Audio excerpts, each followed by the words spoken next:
The tariff war. Inflation so out of control that food prices have already risen 7% since the beginning of this year alone. The Bank of Canada announcing that come March 1st, there will likely be a lending rate hike in excess of 1%. And a looming election, which, if won by the Liberals, will ensconce Mark Carney as Prime Minister for the next 4 years, a man who is already working to sell out Canada to the globalist cabal. Europe gearing up for war in Ukraine, and China interfering in Canadian affairs. Meanwhile, the BRICS nations continue to expand and pursue their goal of a currency that is independent of the US dollar, while central banks around the world buy massive amounts of gold, purchases that are measured in thousands of tons. What do they know that we don't? Even during the lockdowns, we did not face this level of economic uncertainty. How then do we protect ourselves and prepare for all possible futures? I'm joined today by my team of financial experts for our first quarter update of 2025. Adrian Spitters, a personal financial consultant who correctly predicted both the dot-com crash and the stock market crash of 2008. Bryce Wade, who specializes in the big picture, both globally and here in Canada. And Warren Keene of New World Precious Metals. Together, they will lay out our possible futures, and very few of them turn out well for Canadians. But as always, there are options for those who see what is coming and have the foresight to prepare.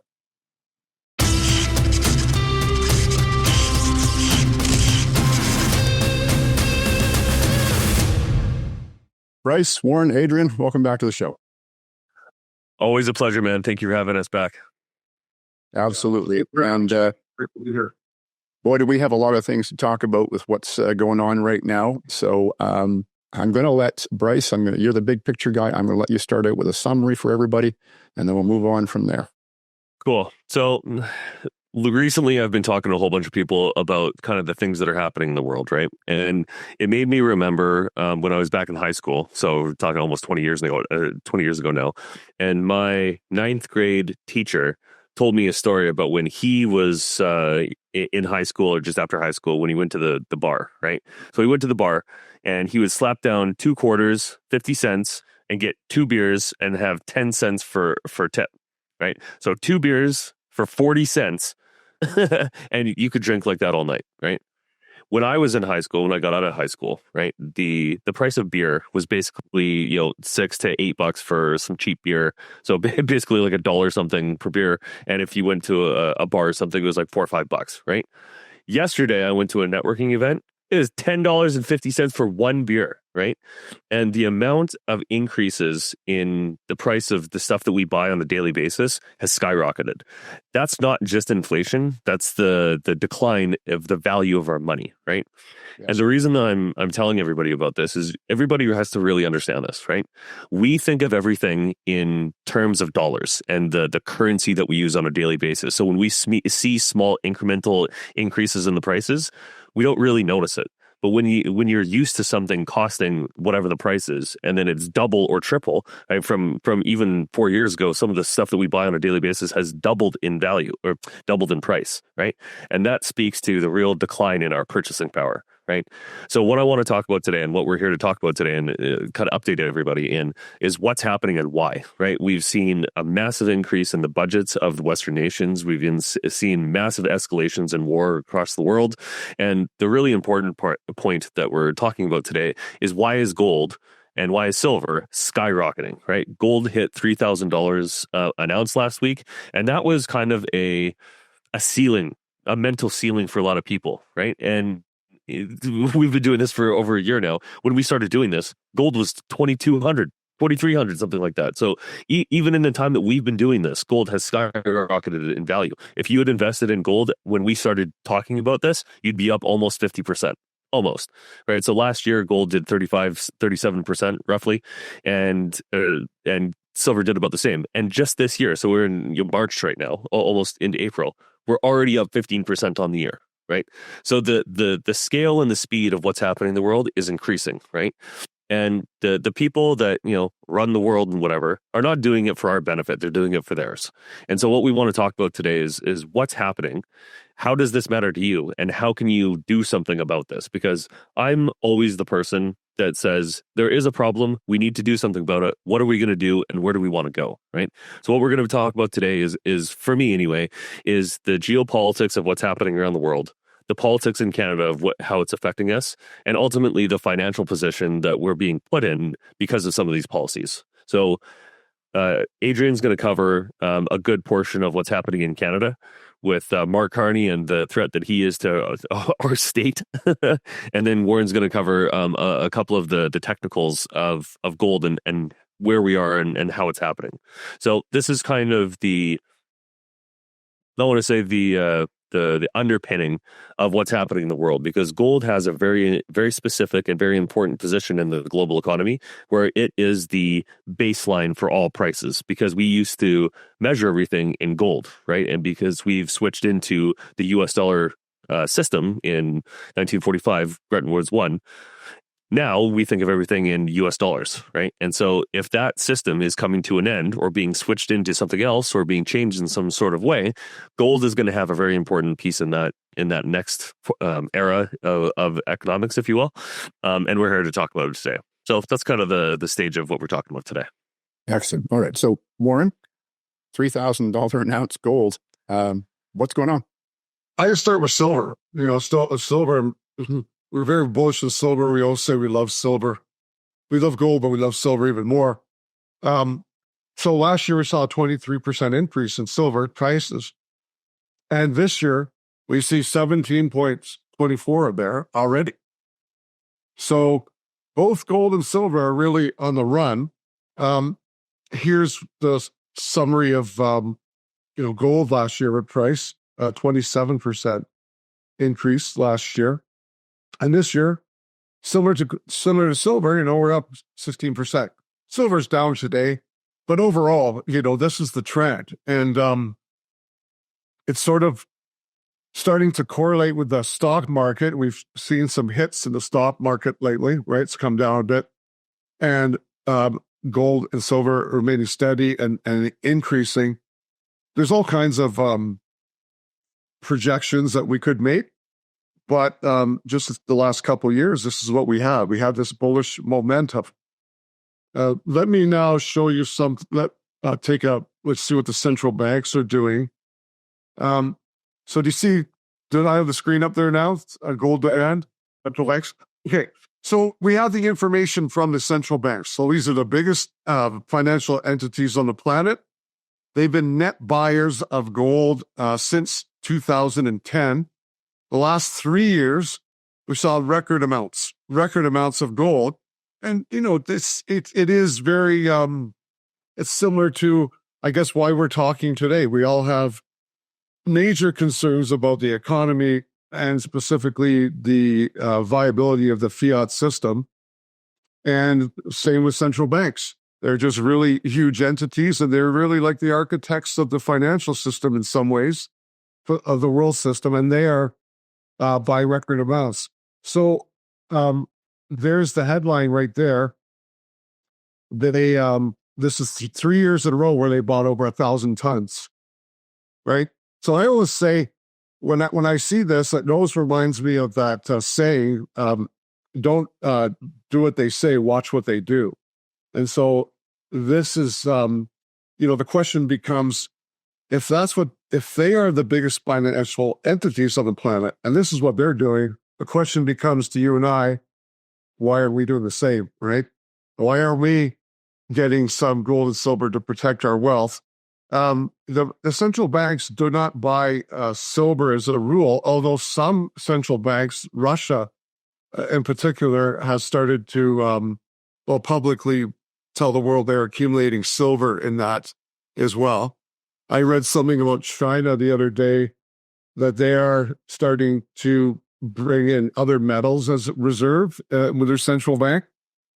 But for the main thing is that they're purchasing gold and silver. Sorry, gold.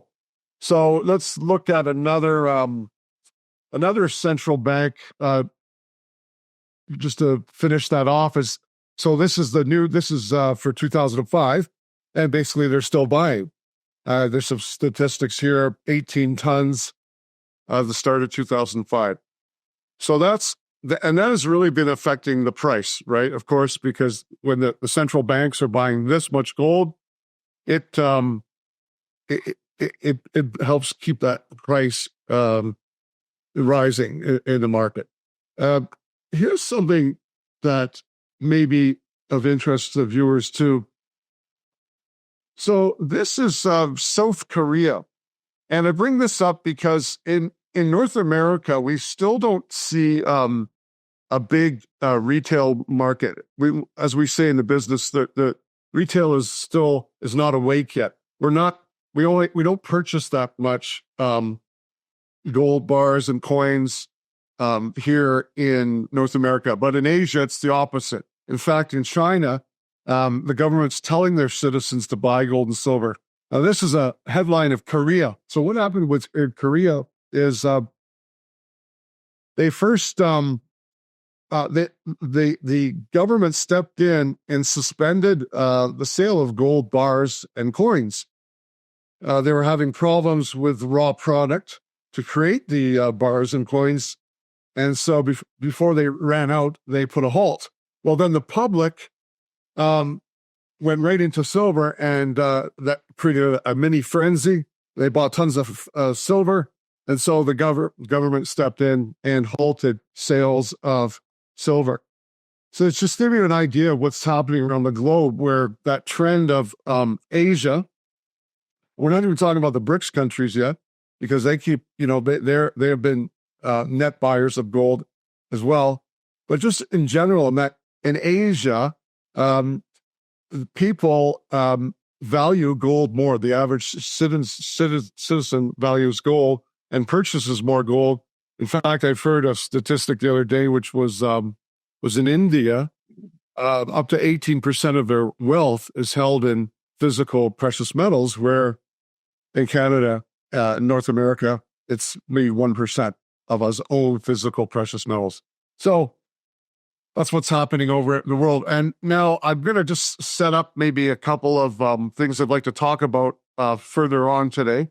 And one is gold revaluation. So you might have heard of that, where we're going to take the price of gold, a big entity such as the United States, perhaps the Chinese government, perhaps the central banks, and just revalue gold a lot higher.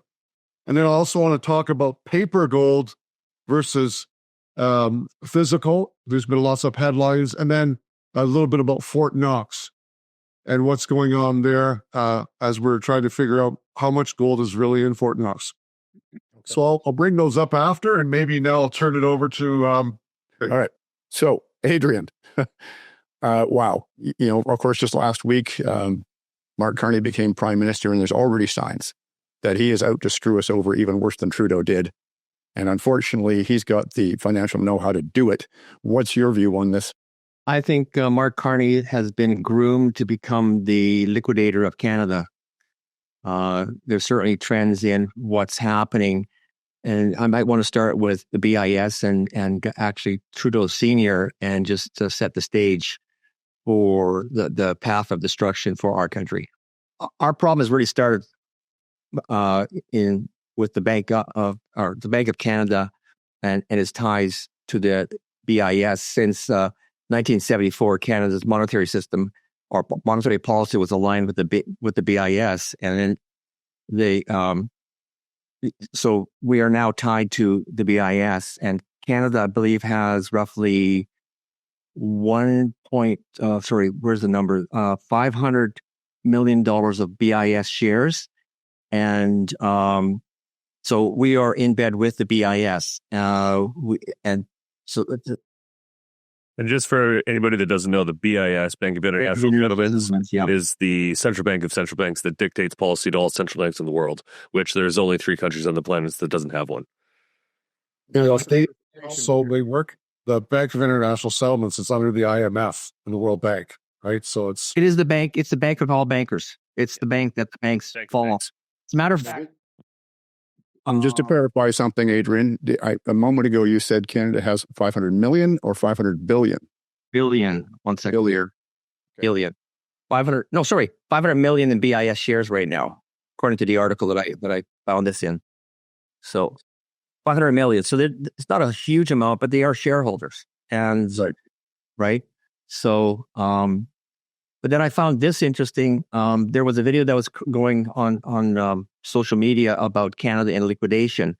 I couldn't verify that it's in trusteeship or probate per se, but that definitely the trend is there. If you look at what's been happening since Trudeau Jr. Came into power, he's been selling off all resources to China. So a lot of our infrastructure is being sold to foreign interests, specifically China. Massive debt accumulation to the point where we're going to potentially default on our debt. As a result, our Canadian dollar is losing value, and that's why they're pushing for digital currency so that we can be controlled by, and the bigger push for digital currency is from basically the BIS and the WEF. But it looks like the plan might be to indebt Canada to a point where we need a bailout from BIS or the IMF, and all our resources wind up in the hands of foreigners, and we lose total control. So it looks like Cardi is the one that's being brought in to do that. Yes, and we'll talk more about that later. But you continue for now. Yeah. Okay. So here's another interesting about the tariffs. If you look at what's going on right now with AI, a lot of companies don't need employees anymore. They are, for example, the auto industry can basically build cars with a lot less people. And for auto manufacturers to continue to or to lay these people off, there's big severance packages. What better way to switch over to manufacturing with robotics and less people is to have trade wars where the unions can't step in and protect the workers. The unions are part of the WEF. They're on board with the WEF agenda. So the trade war is a perfect excuse to retool the whole auto industry. So that's an issue. And other industries are having the same issues. It's a matter of, okay, what can be produced with less labor, more robotics? How do we get rid of people? And that's mainly the main reason why UBI is being brought in, because what are these people going to do? They can't get retrained. A lot of them don't have the skill sets to create, opportunities for themselves. And jobs are going to be scarce. So that's the real push for the UBI. The other thing with the liquor stores, according to this one author that I was following, was saying that we are being changed into more of a East Asian market where alcohol is not something that is or alcohol is frowned upon, and the Muslim community, for example. So there's going to be less need for alcohol, and there was talk years ago, or even more recently, that elements of Sharia law is going to be brought into Canada. That could be possible, and that could be behind why they're taking alcohol off the shelves. Why alcohol? Why not other products? It's primarily that. So there are a lot of things happening right now that are tied to AI, job losses, etc. Now, going into Carney here, his role with the WEF, he has globalist ties, marked as has financial dealings and his lack of transparency with Brookfield Asset Management.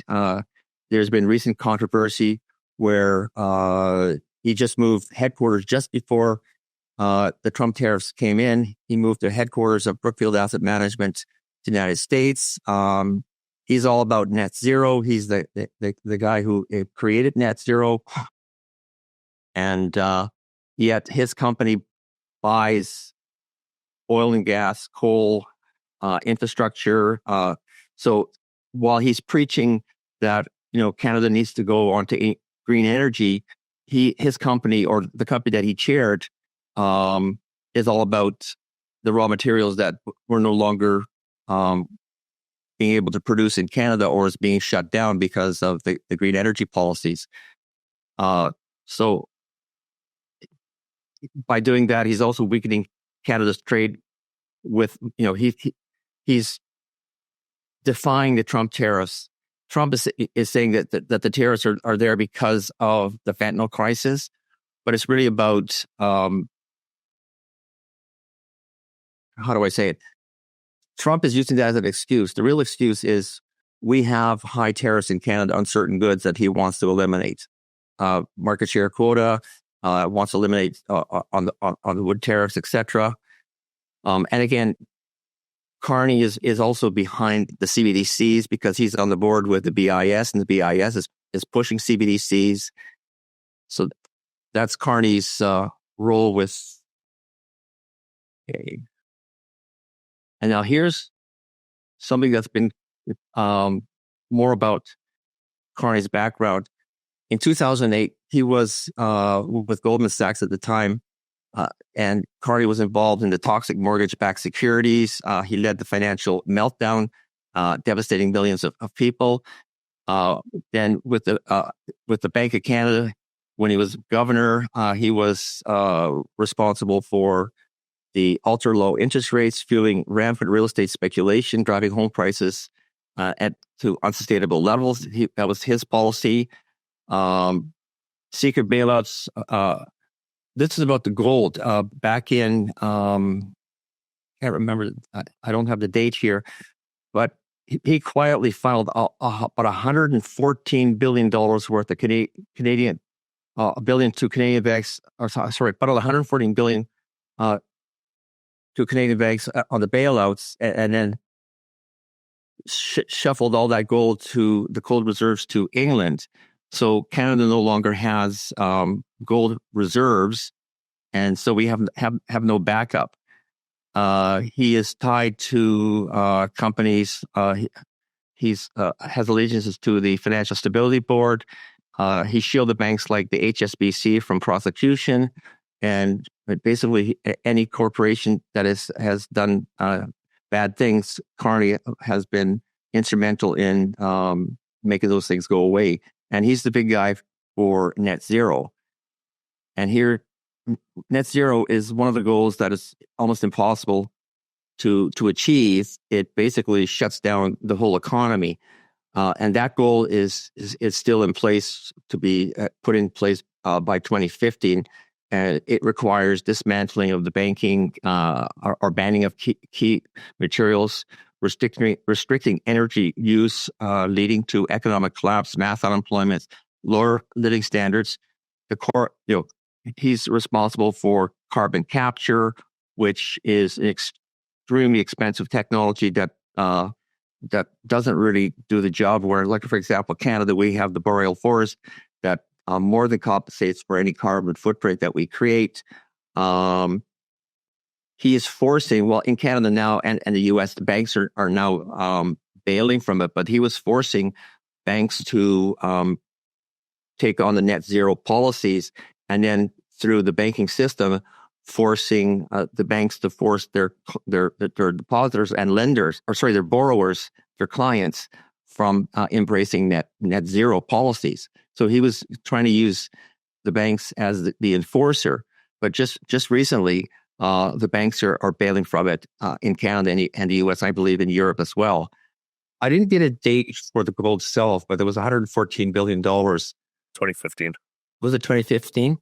It'll be more a year. As governor of the Bank of Canada, he was responsible for enabling the housing crisis. He was behind the secret bail or the bailouts of the banks, and then here it is. That's 2015. So sold off by 2015 when Trudeau came in. Yeah. So he was behind that. As the governor of the Bank of England, he was responsible for the Brexit misinformation. He was doom and gloom about leaving the EU. It was bad for Britain. He was responsible for maintaining low interest rates for years, causing inflation and devaluing the British pound. And then the gold manipulation. Again, he was behind that. He's actually a director of the on the board of the Bank of International Settlements. And here, that's where he gave immunity to the HSBC. He's also a special envoy for climate action and finance. He took on that role. That's where he came up with net zero, which is basically to green the world. And at the end of the day, it's him and all the companies that are involved in the green energy that are profiting from him destroying the carbon footprints. And now, as prime minister, he's behind the trade wars. He's been advising Trudeau throughout his prime ministership. So even though you can blame Trudeau, it was Carney's advice. It was on Carney's advice that Trudeau did things. So he was setting Trudeau up for him to come in and put the nail in the coffin. From everything I've been looking at, so that's that. So he's been involved in a lot of different things that has led to Canada being where it is today. And it's not just Canada; that other countries are following. The whole net zero agenda, all the agendas that Carney's been behind. But the big thing is that he's going to take Canada now with all the policies that he's been putting in place. We're going to go bankrupt. Yes. And as I said, we're going to discuss a little bit more of that later. All right. So, Bryce, that brings us back to you. Yeah. Everybody loves my rays of sunshine. So the big thing that we're facing, so the how I want to frame this for everybody is think of everything that we talk about in two ways. How are you exposed to this, or how exposed are you to all of this? And then how are you protected from any of this, right? And the big things that we're dealing with in the world right now is the reorganization of the economy by these BIS and WEF clowns, and the war that we're facing in the geostrategic arena, and then ultimately the politics of our country ourselves. So Adrian just kind of overviewed how Mark Carney, Mark's commie as I call him, is really taking a hammer and sickle to our economy in various different ways. Net zero is the idea that we're going to reduce all of our emissions without any replacement. They're just like, hey, we're just going to stop the economy. Like it's just such an insane thing to even think about and say. If you think about it out loud, be like, okay, so our economy runs on fossil fuels. What are we going to do? Stop using fossil fuels? What are we going to replace it with? Wind and solar, where it only shines half the time, and sometimes it's windy. Like it's so ridiculous on so many levels. If you have even an iota of pushback on any of these ideas, right? And so the big thing, Adrian, did you guys ever see that chart, the net zero chart, the 2050 net zero chart? You want me to pull it up? Yes. Pull it up in a sec. Please. So the thing that the reason I'm framing it in this way, right, is that we are being stolen from. Trudeau has stolen inordinate amounts of money from us, right? And the amount of corruption and scandals that have been exposed, there's been literally zero happen with that, right?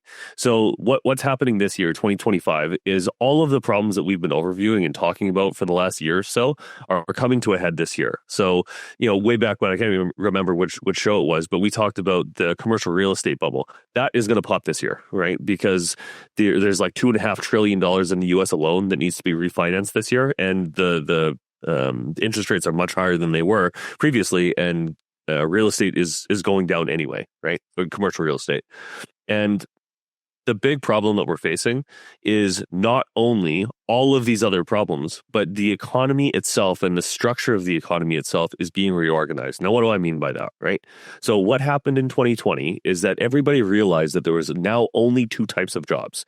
There was a job that you have to physically be there to do, and everything else. right? And what everything else meant is that now you are not competing with just the people in your local geographic zone, city, whatever. You're now competing with not only everybody in your country, but everybody in the planet that does that job. And if you're competing with somebody in India or China or Philippines or something like that, and they can do it at the fraction of the cost, well, a global company will be like, well, why am I paying you in Canada when I can get it for a tenth the price in the other side of the planet, right? And so this reorganization of the economy has really hit a lot of people, right?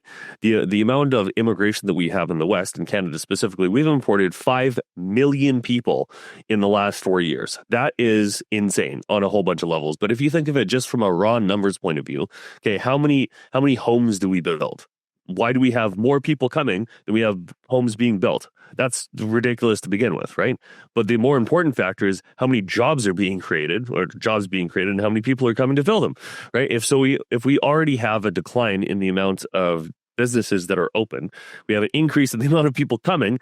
That's a mathematical absurdity, right? So there's a reason for this. There's a purpose for this, right?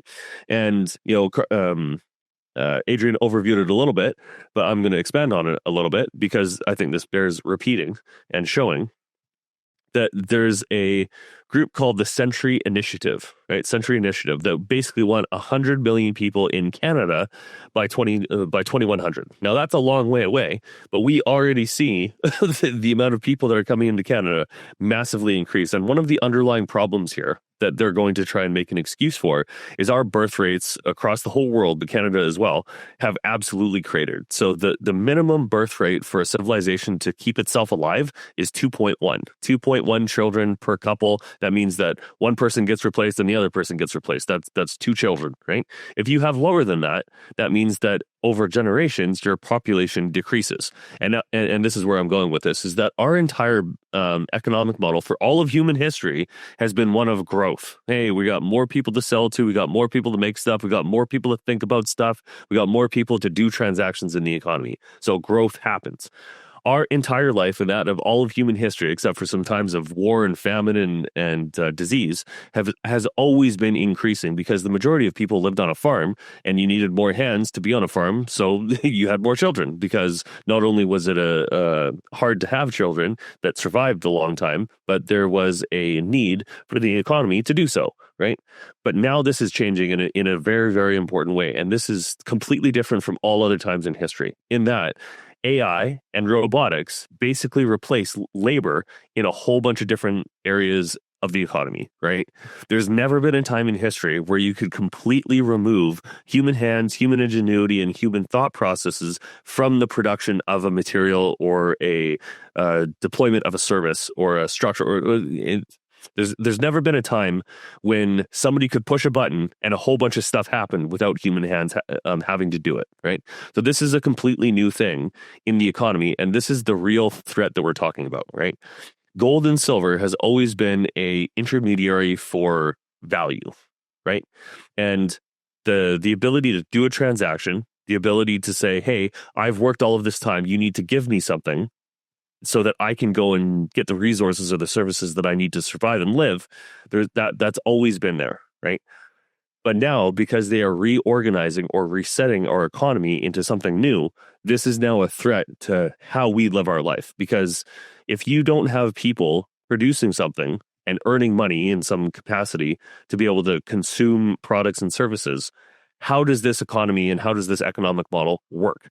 And this is where I think this is going, is that they are trying to put us in a position where we are unnecessary, that we're not required anymore. Humans not required. There's a video that was made like 10, 15 years ago that kind of goes into that. But the point that I'm making here, and I'll end on this, is that there is a massive change to how our civilization operates happening as we sit here today, right? Gold and silver is not the solution to this. Reorganizing and collaboration with the people in your community is, because we are a civilization of people, right? That's what a civilization is. It's people and how you operate and collaborate. That's what you get out of that civilization, right?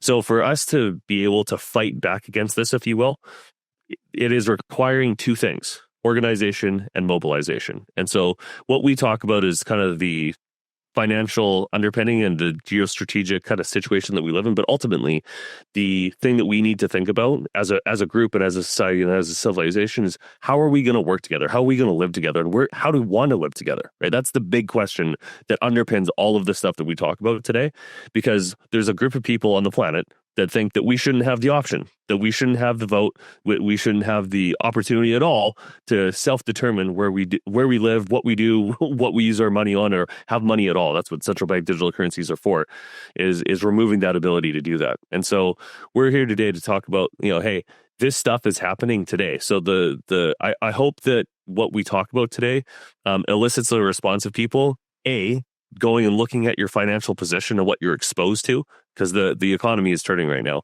And secondly, but how am I going to survive with me and my family in my community? Okay. So I'll end on that. All right. Thank you, gentlemen. So now we've established a baseline. And I know for the viewers, 45 minutes just to establish a baseline, but this is very deep stuff that we're getting into today.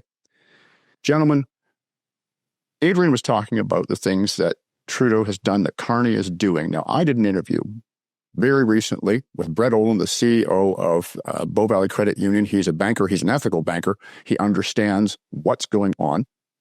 And he explained the real reason for the tariffs and how Carney is selling us out. And this dovetails with what you were talking about, Adrian.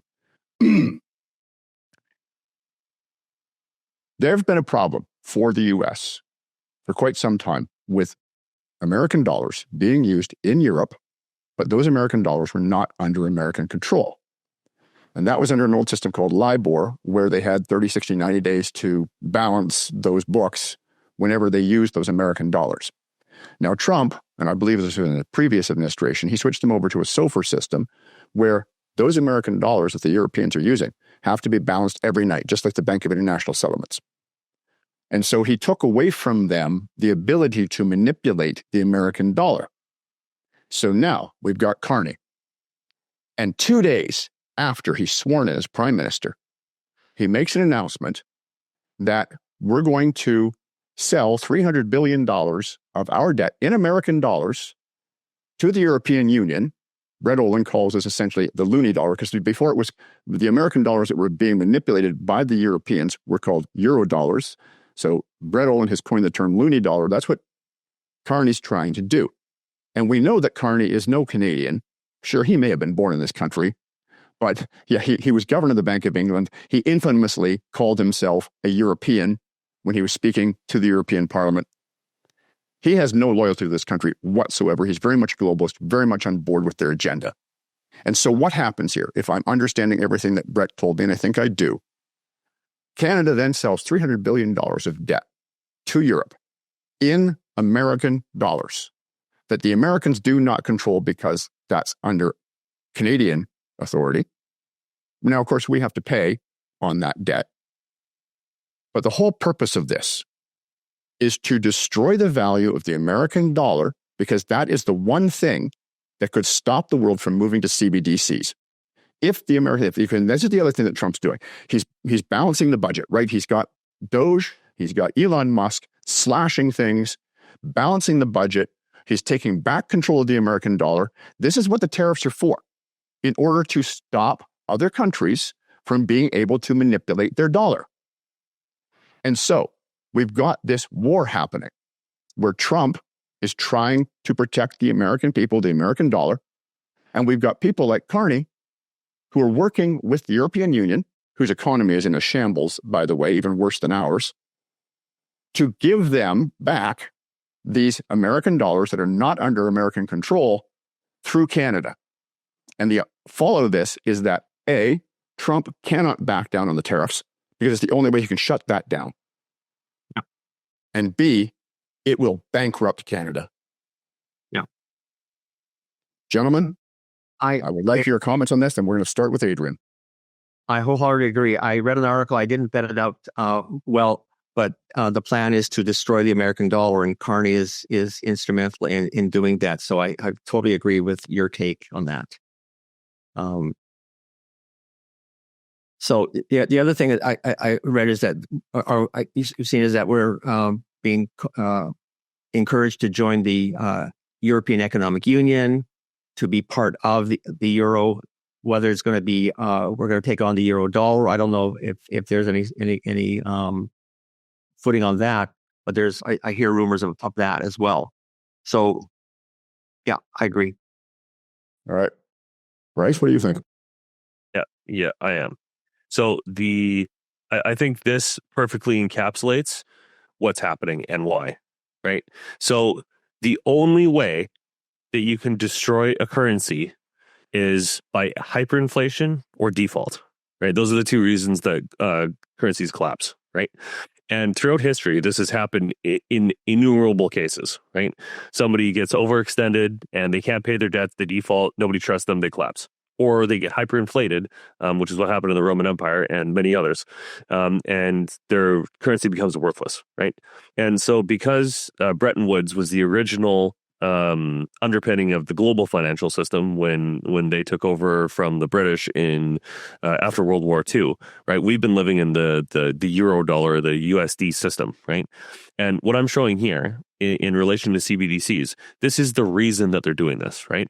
They want a civil war, whatever you want to think about it, to destroy the institutions and society that support the Western society, right? The U.S. has been, because of the Constitution and the institutions that they built, hundreds of years ago at this point, has been the beacon of democracy and justice and not so much truth anymore, but at least justice and democracy for generations at this point, right?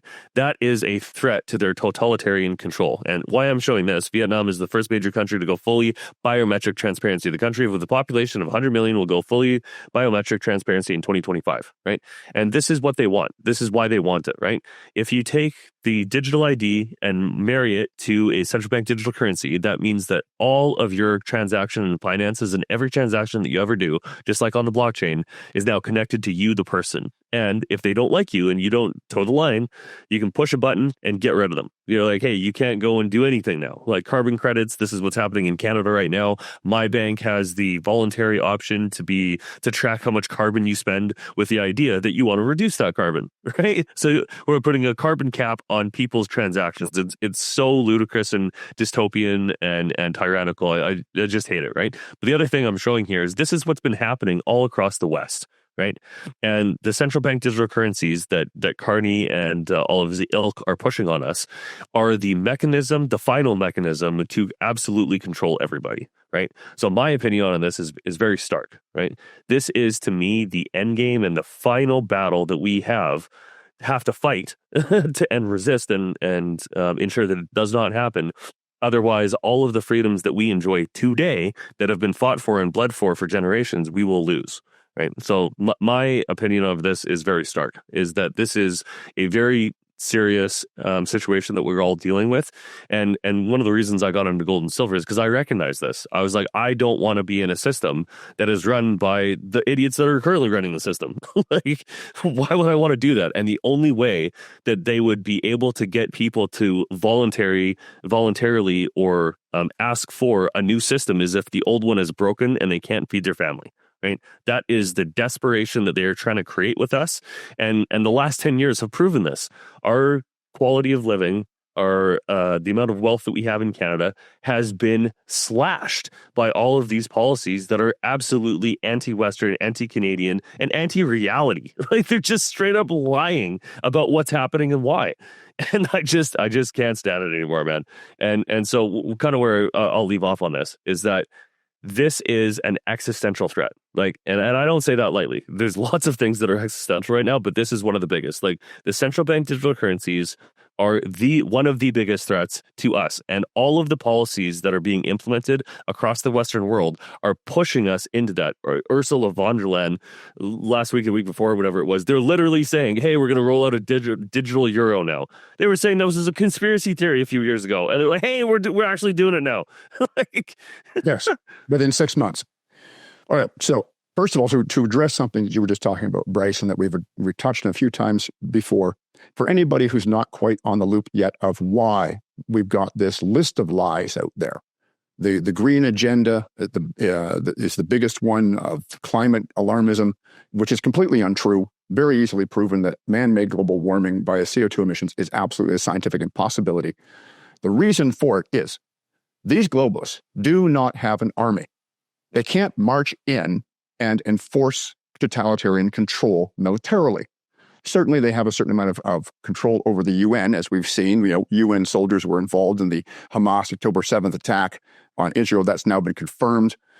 They pay off terrorists at times and point them at somebody they don't like, that they want to destabilize.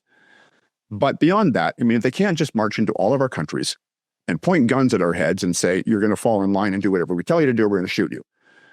So what they need to do is to get the populace to willingly give up their rights and freedoms. And this is why the climate alarmist agenda, where they can tell everybody, oh, we need 15-minute cities, and you need to stop driving cars, and you need to stop, all of this stuff because the planet's going to die if you don't. It's utter rubbish, but people are believing it, unfortunately, and so they will give up their rights. So that's just a little bit of an explanation there for anybody who doesn't quite understand yet why that narrative has been in place and why it continues to be pushed so hard. Warren, I want to get back to you because we've just discussed everything that Adrian said, the things that I related from Brett Oland about what Carney's up to, what Trump is doing with the tariffs, the real reason for them, what the fallout of that is going to be. And you highlighted earlier that the central banks are still buying up gold in record amounts. Well, clearly they understand something that's going on. So why are they buying all that gold? And a second question, why are they preventing people from buying gold and silver? I think, I'll answer it simply. I think they're buying gold because, gold has always been the underpinning of the financial system, right, for thousands of years. In a way, it is the barometer of the health of the financial system. So when we're purchasing gold, we're starting to purchase more gold, it's sort of we're admitting that the financial system, the traditional system, the fiat system, is in trouble, and the central banks are in that too. But they also, like all the banks in the world, they're leveraged, so they have lots of debt on their balance sheets, right? Because that's what banks do. Because we have somehow, in the modern banking, which I think it's very unjust, really. And, Mark, talking about Mark Carney, that's what he's about. He's a central banker. And central banking, the structure of it, if you will, is based on fractional reserve banking, where, you and I go to the bank and go to take out some money. They don't have all our deposits. They would have a run on the bank if we all started taking our deposits. There was a run on the bank. They'd have to close the bank. So that's why they have bail-in legislation, at the commercial bank level. So the central banks are accumulating gold simply because, well, to simplify it, why? Is because the fiat system, it's run its course. And this is a cycle. If you look back in history, 80 to 100 years is the recent sort of average for a fiat system, whether it's the US dollar, the British pound, the French, Spain, the Dutch. 80 years, 100 years is a good run. And now we're at that, why they're accumulating now. So certainly we're in the end game. We are accelerating the demolition of the dollar, if you will, the dollar being the world's reserve currency, the US dollar. And now its purchasing power is about 3% of what it was when it was created in 1913. So the banks, I think, are they are the leading edge of the financial system. They are planning with the BIS, like these gentlemen were talking about, and the IMF for the next system. And that next system is moving back towards that traditional system that we've had for hundreds of years in different variations, which is based on gold. Like the U.S. had a 40% gold reserve for a long time. The U.S. has had a bimetallic standard before of both gold and silver to back the printing of money. And, more recently, the British sterling silver. It's the pound sterling. So you factor that in, and then you think of the BRICS countries who are want a different way of doing things. They don't want to be beholden to this system that allows one entity, the U.S., to print money out of thin air, that they have to have U.S. dollars.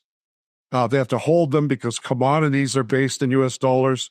And they want a new system that is more, I don't know if honest is the right word, but more disciplined, which is what gold will do to large financial entities, is that if we have a reserve, it keeps them honest. They can't print money out of thin air like they're doing now. They have to have, they're constrained by having that reserve. And so the BRICS countries, in their unit white paper, which is they're talking about their settlement currency, it says right in 40% gold reserves. So I'd say that's why, in a big way, that's why the central banks are accumulating gold. All right, Rodo, I want to expand on that a little bit, though, because for the longest time, I was seeing BRICS and CBDCs as kind of a parallel threat, but I've come to understand I don't really think that's what's going on. There was a reason why the globalists tried so hard to stop Donald Trump from becoming president of the United States again, and it's because they didn't want him doing what he's doing right now, trying to rescue the U.S. dollar, which could make a CBDC system very, very difficult to sell if he was to balance the budget. If he was to regain control of the U.S. dollar, then the value of that dollar would go back up. And the global community would continue to use it as their international currency of trade. So why would we need to switch to something else if we have a stable U.S. dollar? And so what I think we've got here is a three-way war going on. We've got Trump and America trying to rescue the U.S. dollar. We've got the globalists trying to destroy that dollar and replace it with a CBDC system that can control us all through digital IDs. And then we've got the BRICS countries, Brazil, Russia, India, China, South Africa. And now there's been at least 4 more that have joined them. And I think there's another 12 that have applied. These are countries that don't want to be controlled by sanctions from the U.S., by control of the U.S. dollar, so that they can have their own monetary system between them. And they can say to the rest of the world that, and most of these countries, of course, are ones that, commit some fairly serious crimes against humanity. And they don't want those sanctions to be happening so that they can have their control. So it looks to me like we've got a three-way war going on here. And so if that is true, then what I would suggest, Warren, is that the reason why the central banks are buying up all this money, and remembering, folks, central banks are owned by people. It's not some faceless entity. It's people. We may not know who owns them, but it's people. And those people are very, very wealthy, very powerful, and they want to keep that power. And so they're looking at a very unstable future because we have 3 possible outcomes here. It seems to me that what they're doing is they're buying insurance that no matter what happens, they're going to own a crap ton of gold. They're going to control that gold. And through that, they will preserve their wealth regardless of what happens in the coming years. What do you think of that? Warren, take that. That's a really good summation. I'll tap onto it after. Yeah, I try to simplify things all the time when when I answer that is really, I think that's, Will, is what you're acknowledging there is that they won't go easy into the night. I mean, this is the central banks. They're not going to just give up and say, okay, we'll go back to the U.S. dollar of,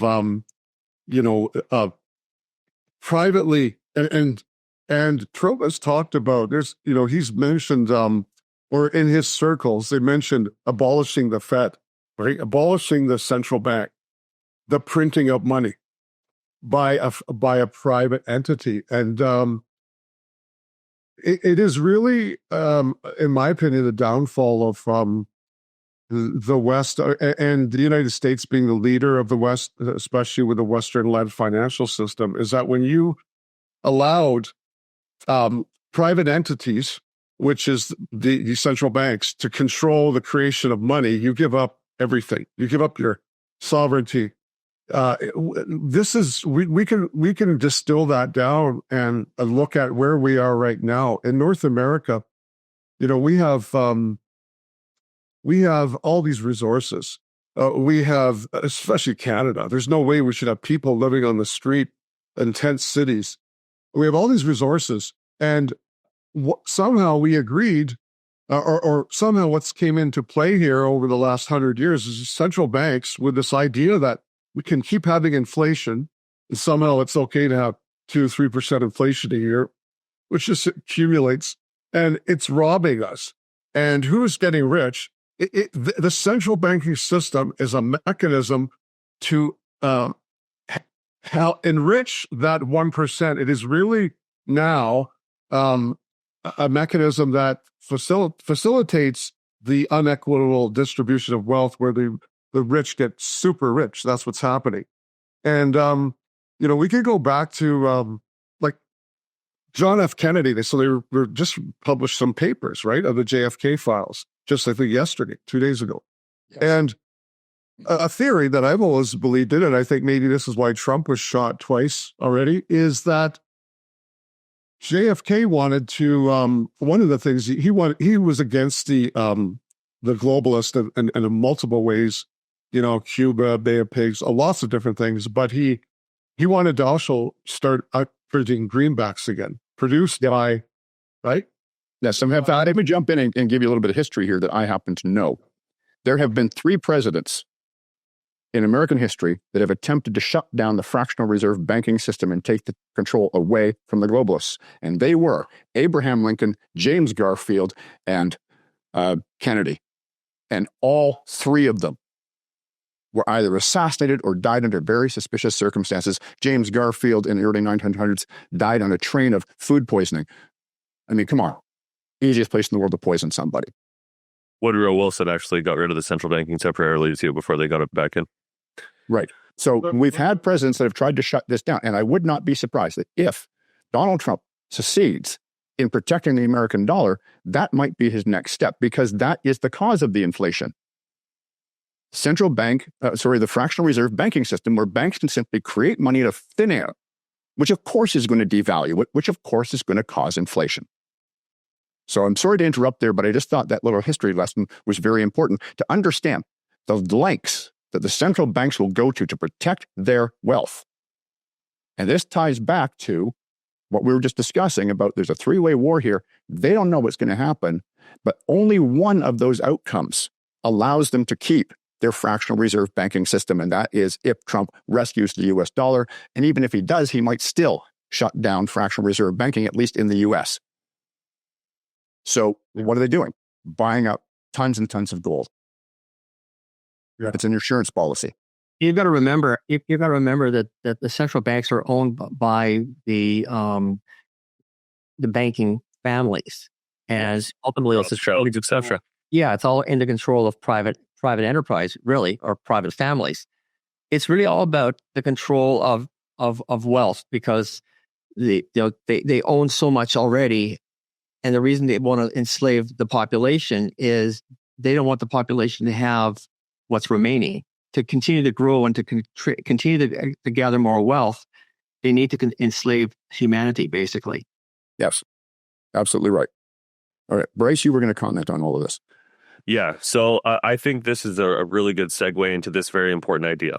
We have lived in the West under a false pretense that we've lived in peacetime. We're not.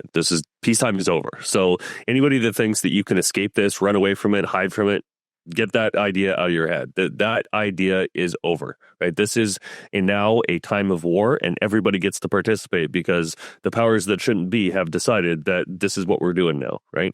So the 3-way war that you talk about, I actually talk about this in a very similar way for Canada. There's only 4 paths for Canada. 4 and 4 only. And that's number 1, we kick out the oligarchs, communists, and radicals that are trying to destroy the country.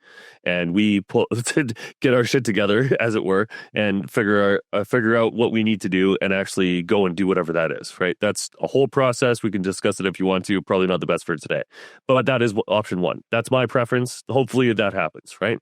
Option 2 is Mark Carney and the WEF and all the other international globalists. They take over Canada and basically liquidate us for whatever they're trying to do. Not good for us. Option 3 is China and the BRICS and, that neck of the woods seize and take our society to some degree or another, and we're basically a vassal state of them.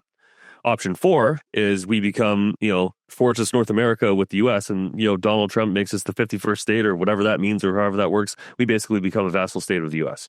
Those are the only 4 ways that Canada is going to move forward, because the problems that we've been talking about today are systemic and existential, right?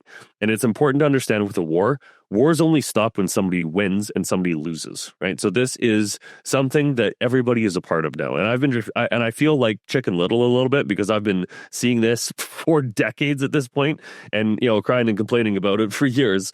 And, now I get the opportunity, and thank you for the opportunity to speak more publicly about this. But this is something that is a threat to our existence as a civilization, right? Not just Canada specifically, obviously, but not just us, but the Western world, all of the Western values that we have, all of these things are under attack, right? And I got into gold and silver with Warren because I see this as a threat. And gold and silver is one of the few things that we have as, the little people, to protect ourselves and our wealth that we've built up over generations, and keep it from the hands of these people, right? They are using this because they know, as we should know, that this is a tool and a way that we can use.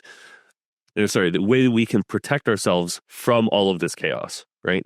And kind of you touched on it too, and I'll briefly just share this, but this is something that we've been sharing a little bit more often recently. But like what you talked about with gold and silver, this is why they're doing it, right? The reason that you buy gold and silver is one of 2 reasons. One, to protect something that you already have, wealth, or to make money on a bull run because there's so much happening in the economy. There's only a couple times in the last 100 years where gold has really skyrocketed, right? And since 1971, there's been, I think, three or 4 bull runs. I can't remember off the top of my head, but at least 3. And now we're in, I think, the 4th, where this is going to be a historic bull run for gold and silver because of the decline of the US dollar, right?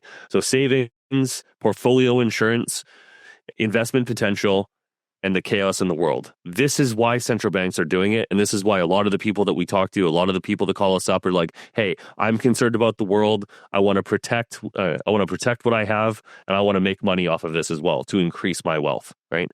And so kind of where I'll leave off on this in the context of what we're talking about here is, if you know that somebody is trying to come and steal everything that you have, destroy your family, and enslave you and your family, right? If you know that, or if you accept that that is true, all of the impetus is on you to do something about it, right? And the only way that we can defend against this collectively is by working together. And this is one of the tools that you have for your personal wealth, right? Once this all settles, right, and this is kind of the distant future at some point, right? Once all of this stuff settles and somebody loses and somebody wins, let's just assume for the second that the good guys win. Us, the little people, defeat all the bad people, we win, right? We still have to rebuild at that point, right? Because war destroys things, destroys people, destroys lives, right? So after all of that happens, we have to rebuild, right? And all throughout history, gold and silver have been used after the war is over to rebuild and reinvest in whatever the other system is. So they talk about a resetting the world under the dictates that they want. Well, I'm really talking about, what do we want to reforge our civilization into so that we go into the stars and not into the grave? Right. All right. Now, gentlemen, I want to turn our attention to Canada now, but before we do that, I wanted to ask if any of you have anything else on the global stage that you want to address, because I have some specific questions about how all this is going to affect us in Canada. And once we get onto that subject, I'd like to stick with it. Yeah, I've got one regarding China, because China is really important. It is. Yes, thank you. So I have some about gold, like gold and silver, big headlines that tie into the central banking thing, like the bigger picture. But I don't know if this is the time. Maybe we do it later on. Well, actually, no, maybe it is. So, Adrian, was there anything else you wanted to interject? I just wanted to interject that we have to have the means to rebuild, and we have to have the ability to protect ourselves. We have no army, and of the 3 options that we're facing, or 4 options that Bryce was talked about, the only option we have is aligning ourselves with the U.S., where we have the power of their military to defend us against, which I see as worse enemies. So even though, maybe it's not the best solution, it's the better of all the solutions out there right now, because trying to go it on our own is not going to happen. We are not going to defeat any of those entities. We need to align with somebody that's powerful, and right now, Trump's on the right track. Right, but unfortunately, that's not going to happen as long as Carney is running our government. Correct. Correct. All right. So And now I'm it gonna- now becomes we the people. We have to stand up. We have to wake up. And how do we wake up? Most of the Canadians are asleep. Well, and you do have a point. Okay. And I said that's in a capital carnage run in the country. We do have provincial jurisdiction, something that's happening here in Alberta that has been proposed. I have no idea if Danielle Smith is listening to it, but has been proposed is that we should be selling. And by the way, I also learned from Brett Olin that 2/3 of our exports to the US are oil. And most of that's coming from Alberta. If Smith was to say to Trump, we're going to sell you our oil, but we're not going to sell it to you in US dollars. We're going to sell it to you in gold. That solves both sides of the problem. Now, Trump doesn't have US dollars being controlled outside of the country. He still gets his oil. And Alberta gets gold. They wound up being the only province. I love that. Actually, I see that. yes, it does sound like a brilliant idea, doesn't it? And as I said, I have no idea if Daniel Smith is listening or not, but it would be a wonderful solution. So yes, there is the possibility that the people, let's say provinces at the very least, could align themselves with the U.S. Either economically or who knows, they could even secede, I suppose, and join the U.S. We don't know what's going to happen there. I've always believed that Trump is using that whole 51st state thing as a bargaining tactic. He's not serious. I'm sure he understands just how difficult it would be to do that. But anyways, let's then come back to, I'd like to come back, I think, to Warren. And let's have the information you wanted to give us now. And then Bryce, I'll have you finish up, and then we'll move on to Canada. Okay. And with regards to that Alberta gold possible scenario, that's what, when the U.S. weaponized the dollar, that's how Russia and China have been trading. So China needs Russian oil. And to evade the sanctions, they got a gold deal going on the side. That's what they've been doing. It's a way to, it's the real money outside that traditional system. Okay, so here I'll just share the screen and go through this. Okay. So I just want to talk about these three things. The last point, the gold revaluation, may be the most pertinent to what we were just talking about with the central banks. But these are headlines that are really shaking up the whole system of gold against the US dollar. So let's first of all, paper, that should say physical. I just did this slide a few minutes ago. Physical paper versus physical gold. So we have these two markets in the West, in London and New York, the New York Commodities Exchange and the London Gold Market and the LBMA, the London Bullion Market Association. And so they have paper trading of gold and silver. It's a very big market, actually. And this is where you can buy paper representations of gold and silver, perhaps in an ETF, and it follows the underlying spot price, and you don't have to store it and all those things. And so that's a big market, and it has been particularly the last 20 years. When people do ask for delivery off the entities want delivery off the London Exchange, 2 to 3 days is the norm. And they have this just-in-time delivery model where they can supply you with the physical product. And they have a small float in that all their holdings to do this, because the rest of it is spoken for. Just think about a bunch of spoken for, and then they have a float that they can deal with the ebbs and flows of these requests for physical product. All of a sudden, though, the deliveries out of London, they're saying we need 4 to 8 weeks to give you your physical product. That set off alarm bells. Basically, the world is waking up to the idea that London it's like fractional reserve banking. They don't have all the physical gold equaling the paper market that they're trading in, which is quite large. And this has led to sort of like a run on the exchange, if you will. And so for January, February, now March, we see record physical deliveries off the exchange. And you might have heard about gold coming into the United States as well. I've heard 2,000 tons in the last 3 months coming in back to the United States. And just for a point of reference for everybody, gold, the U.S. supposedly has 8,300 or 8,100 tons of gold. So that's a massive amount of gold. Yeah. And we have none. Yeah, none. We have none, zero. What little we had, Trudeau sold like 8-9 years ago. Yeah. As far as that goes, Trudeau, we just to give him a little, I know something. It wasn't him that started it, right? It was David Dodge in 2006, the Governor General at the time. Trudeau was the last one. And we are the only G7 country now without a gold reserve.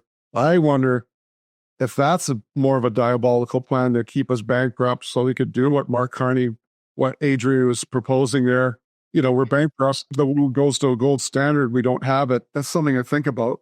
It's another sort of graphic. Now you can see the size of the paper market represents that black dot, and there's the physical. That's for silver. Silver has been, if there's a metal being manipulated by the bullion banks, silver is more manipulated, and it's why its cost is nowhere near the all-time high, yet you have gold reaching its all-time high. It's one of the reasons.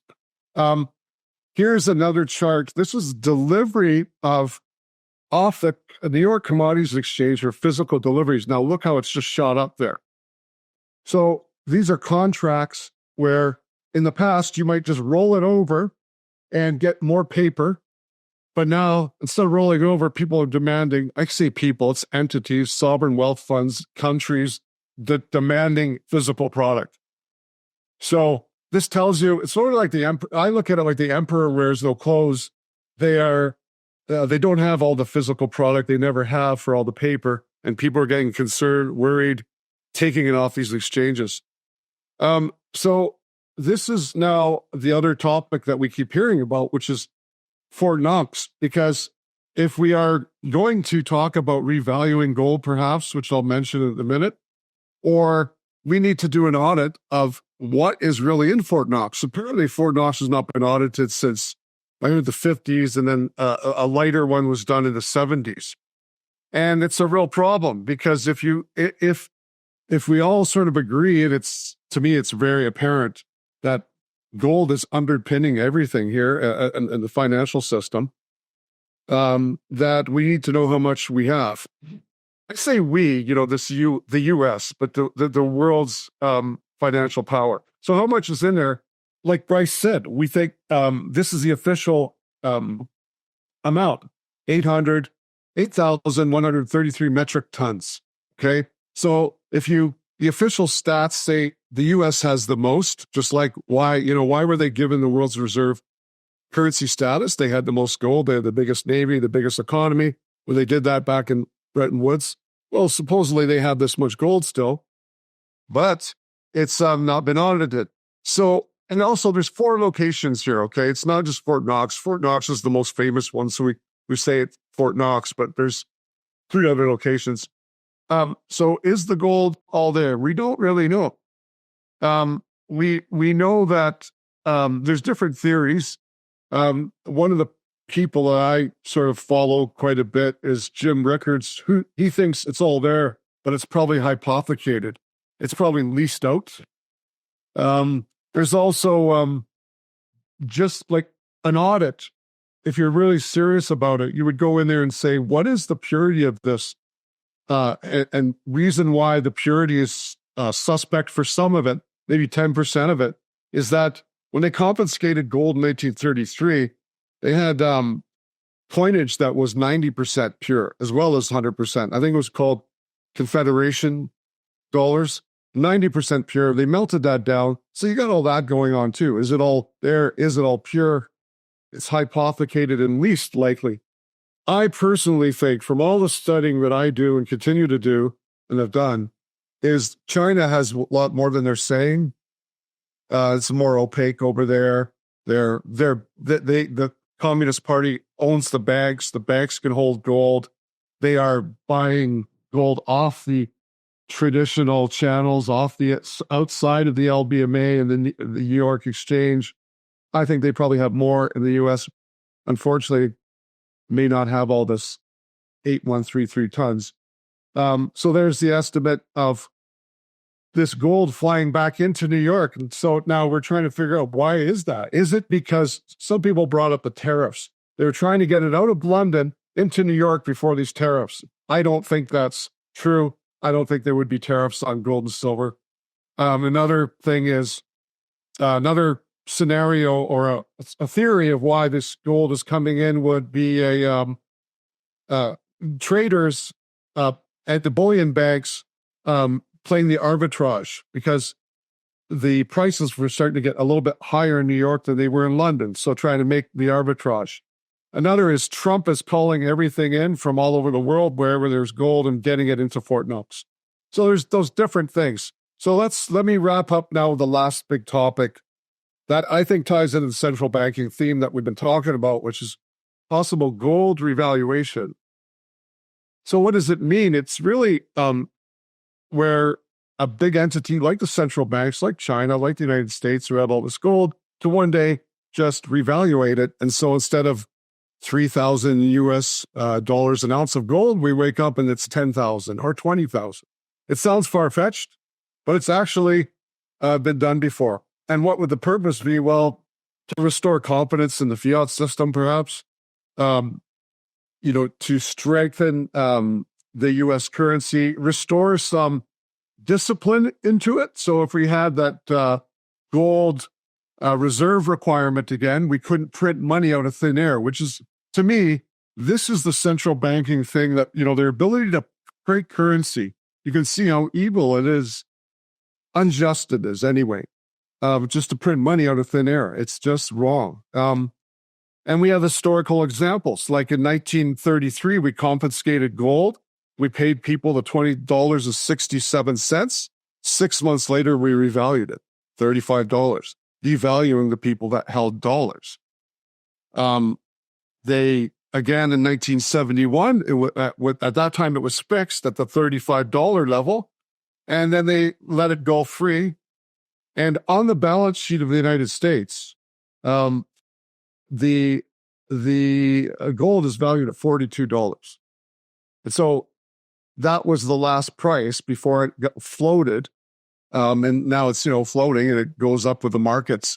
And so that's another thing that just in general, the United States, they just talk about collateralization of their assets so they can right-side their balance sheet. China could be a player in this because they have so much gold. So really, it's the entities that have the most gold, and it's that saying, he who has the most gold can make the rules. They could be the ones that reevaluate it, or together with the BRICS countries. And they've openly said, we would like a more fair price-setting mechanism that is coming out of New York and London for gold. And Russia said, we would like to set our own prices over here. And they both have exchanges. The Chinese have their the Shanghai Gold Exchange in 2003. The Russians started their exchange, I believe, in 2023. But they are working together, and with the BRICS countries, let them set the price setting, because the idea is that, or the commonly held belief is that London and Europe have suppressed the prices. Because if you think about it, why would they want you and I to buy gold? And that it's that barometer thing again, where if gold is going up high and people are buying gold, then they're losing faith in this system that they can control, which is this fiat system. So here's the three options, and I'll try to go quick. One is just to go back to that gold, 40% gold reserve. And you would say, use it the M1 money supply. You would take how many ounces we believe we have there at Fort Knox at 8,133 tons.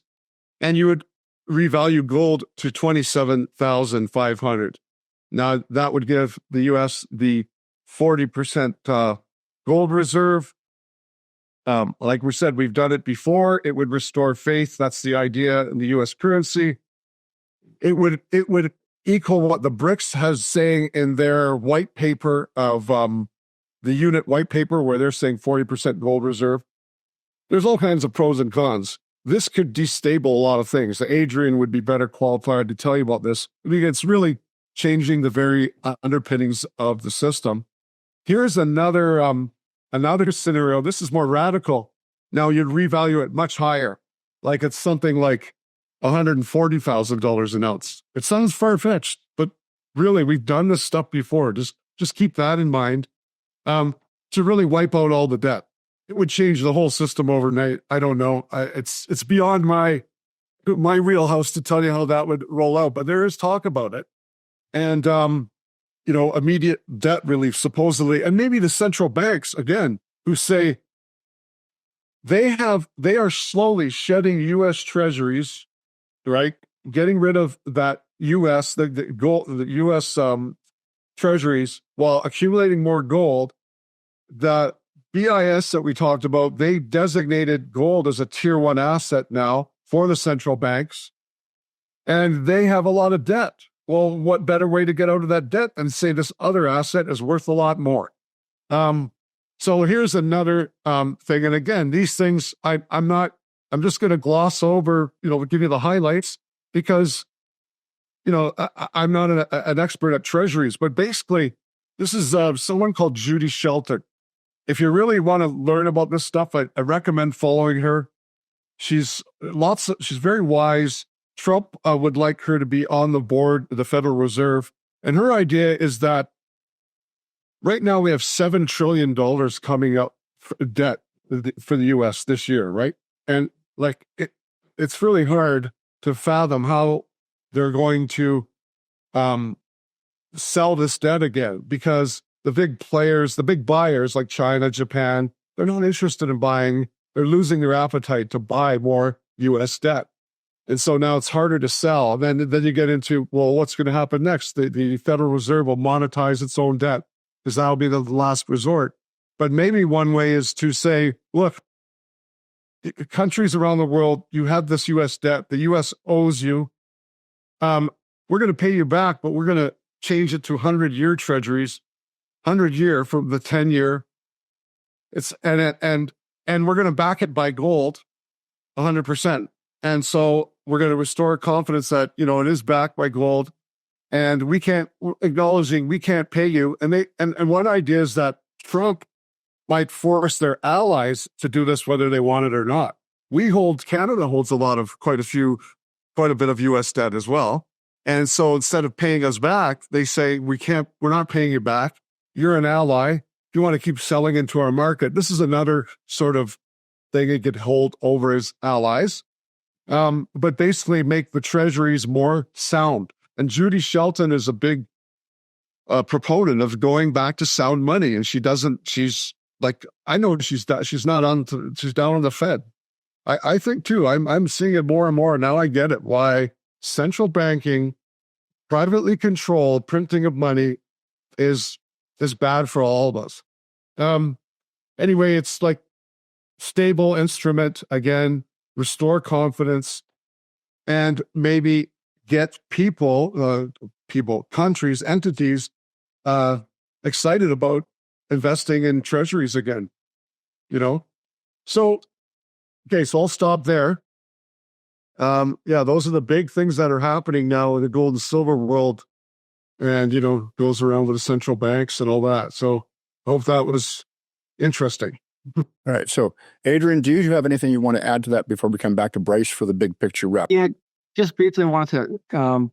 Trump mentioned that he's not backing CBDCs, obviously, but he is backing Bitcoin, and I can't remember the amount. Would be like a third or something. Would be Bitcoin in reserve.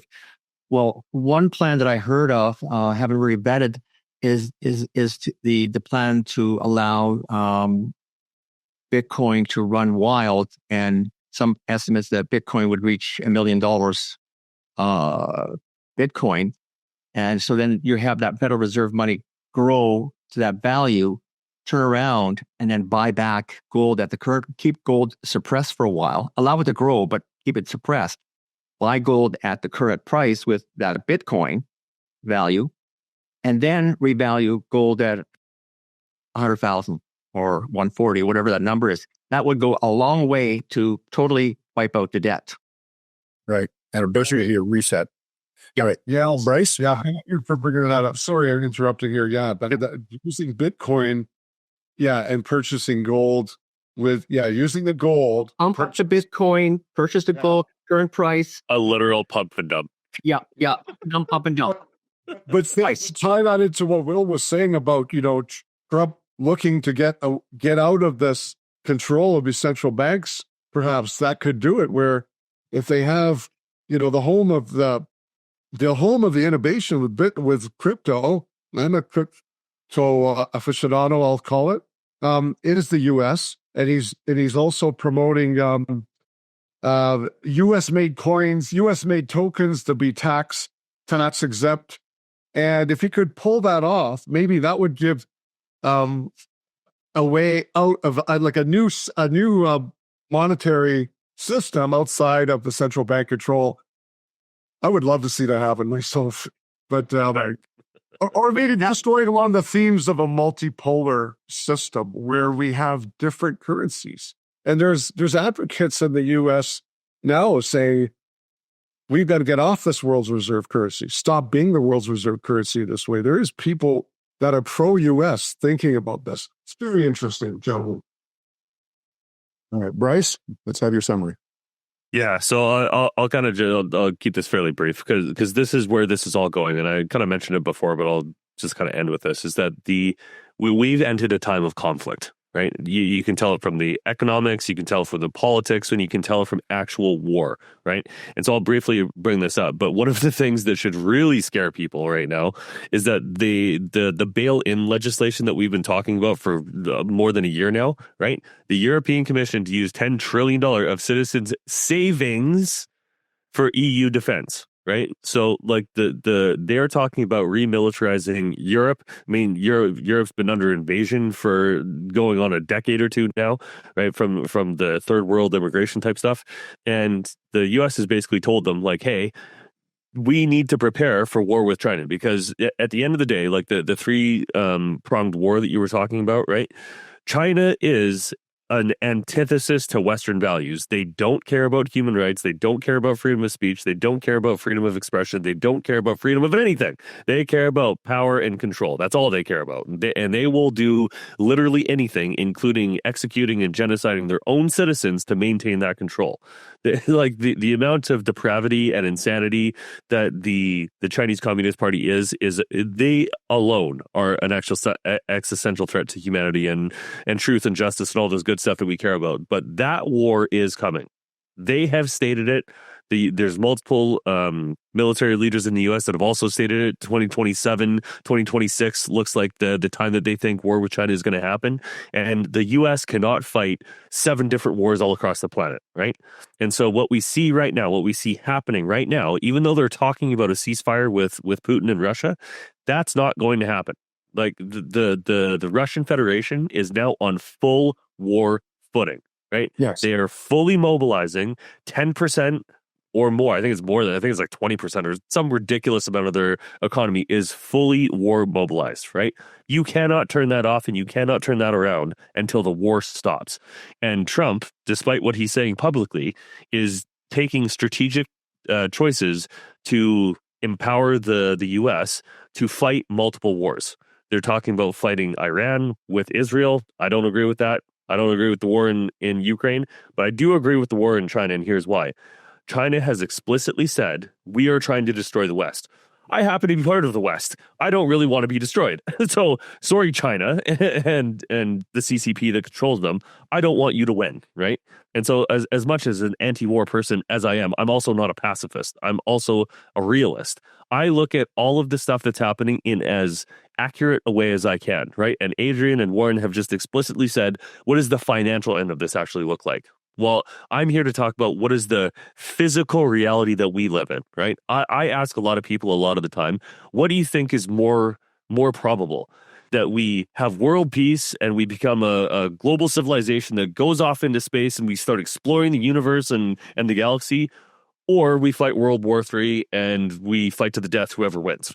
To me, it's an open and shut case that we have to fight a war now, right? I don't want to do that. I've never wanted to do that. And when I was growing up, I used to look at World War II history of like, oh, thank God we advanced beyond that. Well, we haven't. We are still a whole bunch of tribalistic lunatics trying to survive on this planet, right?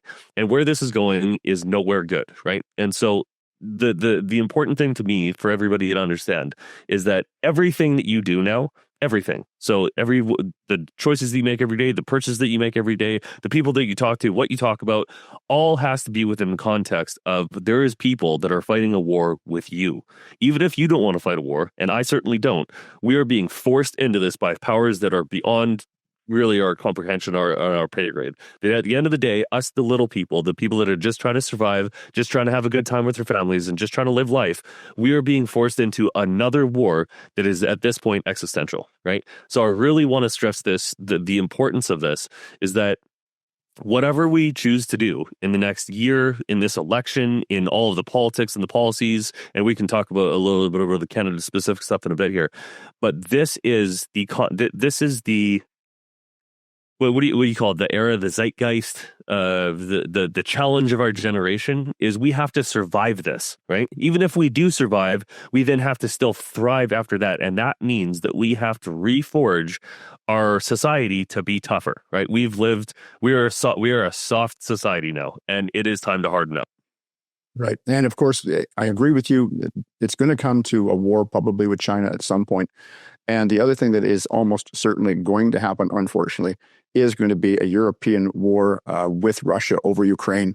And the reason is, despite Donald Trump trying to defuse that situation and bring peace, the European economy is in a shambles. Well, when your economy is in the toilet, how do you fix it? You start a war.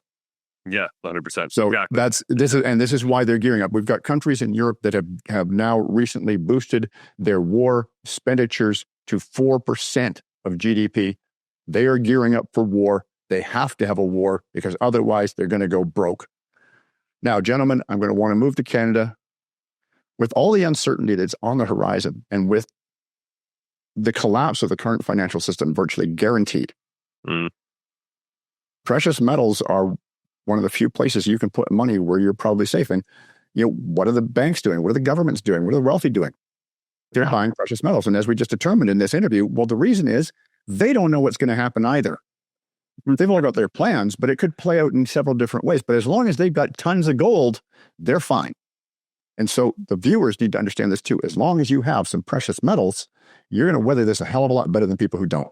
Yeah, guaranteed. That's how I usually end that thought process as well. Okay. All things being equal, at least you have something rather than nothing. That's right. And if it comes to a point where everybody has nothing, if you have something, wow, you're suddenly wealthy. So we've covered already quite a broad range of things, talking about what's going on with Trump, the global stage, wars that are coming up that are almost certainly going to happen. But now, of course, we want to return our attention to Canada. And there's two very specific questions that I want to ask you, gentlemen, and get your input on. And let's start, of course, with Mark Carney and his plans to sell us out through this loony dollar system. Because what he's trying to do, of course, is as a globalist, he doesn't want the U.S. to have control of their dollar. He wants to see them destroyed so that the globalists can move in with their CBDCs, because that's something he's behind. And what better way to do it? Because now that Trump, through the SOFR system, has shut down the euro dollar, okay, so let's turn around. We'll sell them $300 billion of Canadian debt in American dollars, and we'll create a loony dollar. So once again, we've got a huge amount of money out there that's not under American control. But that, of course, is going to have a huge fallout for Canada, basically because we have to make the payments on that debt. Well, we have to do it anyways, but now we're making those payments to Europe, to an unstable economy. And we've already had Tiff Macklem of the Bank of Canada announce that probably come April 1st, we're going to see a 1.25% interest rate hike to fight the inflation that's going to happen from these tariffs, which we've already addressed. Trump can't shut down on. He can't back down from those, because that's the only way he can stop that outflow of American dollars. And this is why it's not just Canada, folks. I mean, there's some fairly obvious illogic to it all. Trump is saying, well, it's because we've got terrorists coming across the border and we've got fentanyl coming across the border. But then he's levying tariffs on Europe, on Great Britain, on China. Well, we don't have terrorists and fentanyl slipping across the border into the U.S. from those places. No, this is to protect the American dollar, to prevent that outflow of American dollars to other countries where they don't have control of it. And he has to shut that down. Otherwise, the globalists are going to win. So he can't back down, which means we've got tariffs going to be in place for quite a while, possibly even escalating. So, and then we've got Carney selling us out. Where does that leave us, folks? I think, Bryce, I want to start with you. Yeah. I think there's an old saying that the past behavior is the best indicator of future behavior, right? And so we already have a really good idea of what Mark Carney is going to do because he is the advisor to Trudeau. And this is basically a non-exhaustive kind of medium long list of all of the insane nonsense that Trudeau did, right? Every single one of the things, I'm not going to read it all because it would take too much time, but you can pause this and look at this. But all of these bills that have been put forward have nothing to do with improving our economy, have nothing to do with protecting us as citizens, and have nothing to do with protecting Canadian sovereignty. They literally have all of the opposite effect, right? So these are scams. These are corruption examples. They're like just a huge amount of examples of Trudeau and the Liberals stealing our money. Right. And so Brookfield Management, who Carney is in charge of, right, the first thing that he did basically, he just got back is like, hey, I want to take control of our pension plans, you know, like $500 billion or whatever the amount was. Right. Just an absolute absurdity that this guy would come in from out of nowhere and be like, hey, trust me, bro, I can handle this and I'm going to make you guys more money, when he's actually talking about policies that will hurt our economy very, very badly. Right. And so I'm just going down this list so everybody can see how long this list is and how much absurdities we've had to deal with. And not one of the things on this list, not one, has been investigated, or is anybody arrested for. Like, this is literal corruption on such a ridiculous scale, right? And so the solution to me, right, is kind of what is Canada first? What would we have to do? What policies would we have to implement to kind of push back on all this sort of stuff? Like a Canadian Doge, I would love to see that. Like, start investigating all of these idiots stealing all of our money, that type of stuff. But to your actual question, right, of what's going to happen if Mark Carney does this, we will see not only the worst economic performance in Canadian history, which we already have had under Trudeau, but the ability for us to find jobs, have jobs, transact, do anything, we're losing, right? Mark Carney is the epitome of what the globalist wants. Lies to our face, implements anti-Western, anti-national policies, and then takes the results of that, which is everything that's on discount because nobody can do anything, and buys it up at a discount to seize control over it. Like, to me, Mark Carney is the epitome of evil of the WEF. So what happened with Sri Lanka, which is the collapse of Sri Lanka with World Economic Forum policies, right? They tried to do the same thing in the Netherlands. Like, they are attacking our infrastructure, they're attacking our energy, they're attacking our food supply, they're attacking everything that we care about, including ourselves and our families. And if he wins, Canada is done. And I'll say this publicly: if Mark Carney is installed as Prime Minister and Pierre loses, I'm going to Alberta, because that will be the last bastion of Canada. And there's people in Alberta that are just talking about, like, screw Canada, screw Ottawa. I'm going to the United States with or without you guys. Literally, some of the people there don't even care, right? If Alberta leaves Confederation, Canada is done, like, just literally dead, right? And in my mind, even though I'm a Canadian patriot, I want to see option one that I was talking about earlier, that we kick out all the idiots and, start being an actual country again and get strong again, right? That's what I want to see. But if that's not possible, I'm not going to be living under the tyranny of the World Economic Forum. So that means going to the US. So that's my position on it. Adrian, your thoughts? Quickly, which countries are the richest countries in the world from a resource perspective? Well, that's obviously Canada is one of them. Canada and Russia. Yes. Those both have very, very small populations. Who does the government answer to, or supposed to answer to? The people, right? So those resources belong to the people, not the government. Hard assets are being sold off so that we don't have access to those hard assets, right? You just mentioned that Carney just did a massive loan in Canadian dollars to the European Union. That's to is planning to. It hasn't happened yet. Further to use. It's planning to, but that's going to put us in further debt, and that debt has to come with collateral, our resources. He's in effect selling us our resources. We as Canadians, if we were to receive a royalty for our resources that belong to the Canadian people, the same as the Saudis or the United Arab Emirates, we would be the richest people in the world. We're being denied what our land is that belongs to us. The government is stealing it from the Canadian people. And we're led to believe that we don't have any authority over the government. The government has authority over us. So we have to start thinking about whose resources are that? Who do those resources really belong to? We have to stop the government from stealing our resources and giving, or Carney or the oligarchs from stealing our resources. That's what's really happening. Right. And the only way, of course, we can do that is April 28th, which is probably when the election is going to happen. Yeah. We have to elect a conservative government. That's our only choice right now. Because if we don't, we're screwed. Yeah. All right. Warren, do you have any thoughts to add to that? Okay. 1 second. Okay, I thought it was muted. Well, my thoughts on that are that the hard assets, even is what we need to hold on to right now as the financial system transforms, collapses, changes, whatever we want to call it, is reset. So we need hard assets. Gold and silver, of course, are one of them. And we need to fight and protect. Like when listening to all of you, it's really apparent that we're under attack. And gold and silver will not solve everything. You can't eat it, as they say. But one saying, which I have, I heard the other day, very simple, but it makes a lot of sense to me, is that gold and silver may not help you become rich, but they'll certainly protect you from becoming poor. And it's done that throughout the centuries as financial systems change to hold that gold and silver, because it's always been part of the financial system. And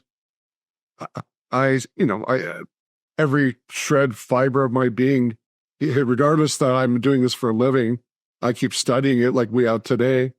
It makes sense. Do you put all of your money into it? No, don't put all your investment to anything, but certainly get some, because the central banks, that's what they're doing.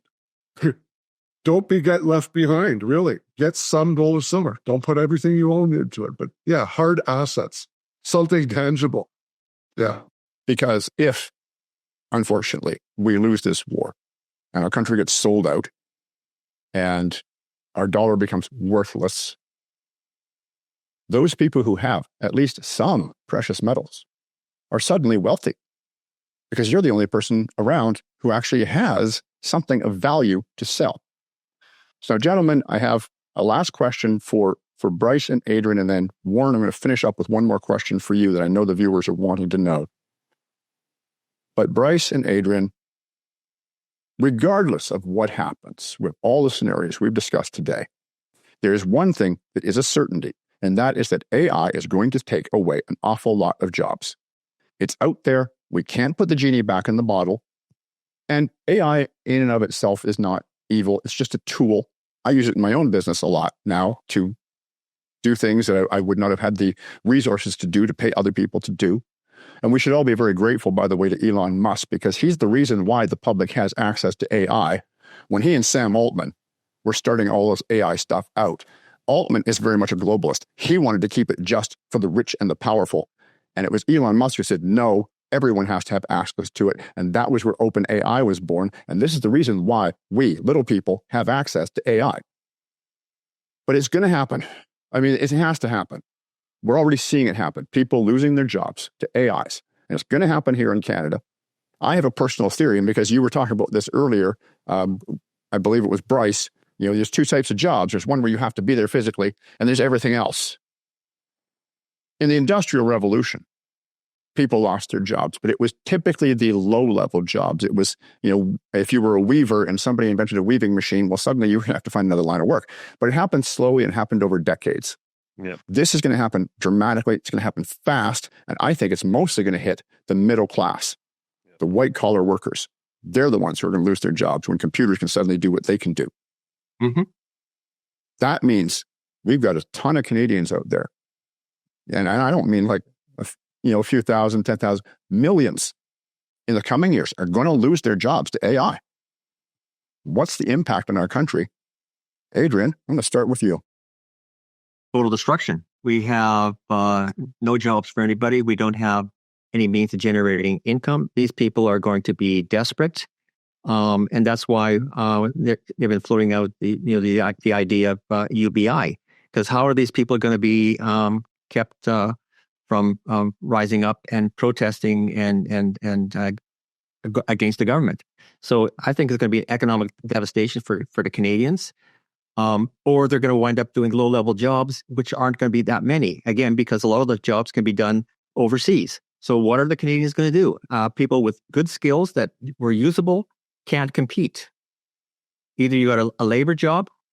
A lot of those are going to be taken up by robotics.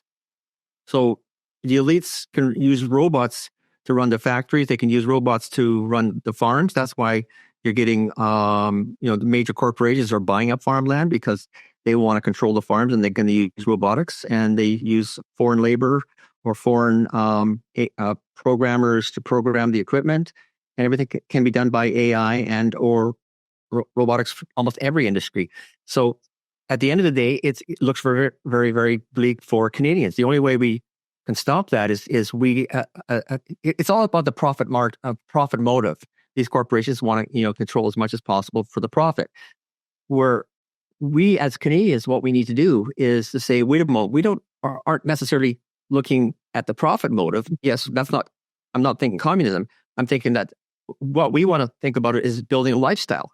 If we help each other, if we build industries and build lifestyles that rely on, growing food the proper way, smaller farms, family farms, small businesses, and we start going somehow building a network of community that we support each other, and it's more about living a good lifestyle with each other versus being enslaved to a debt system that isn't going to serve us.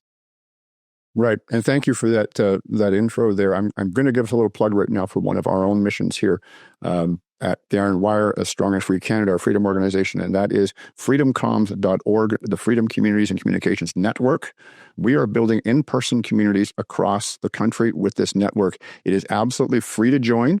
freedomcoms.org. Sign up. You will be able to communicate while we protect your privacy with other people who are in your local area, and you can start getting involved in those local freedom communities because we're going to need them.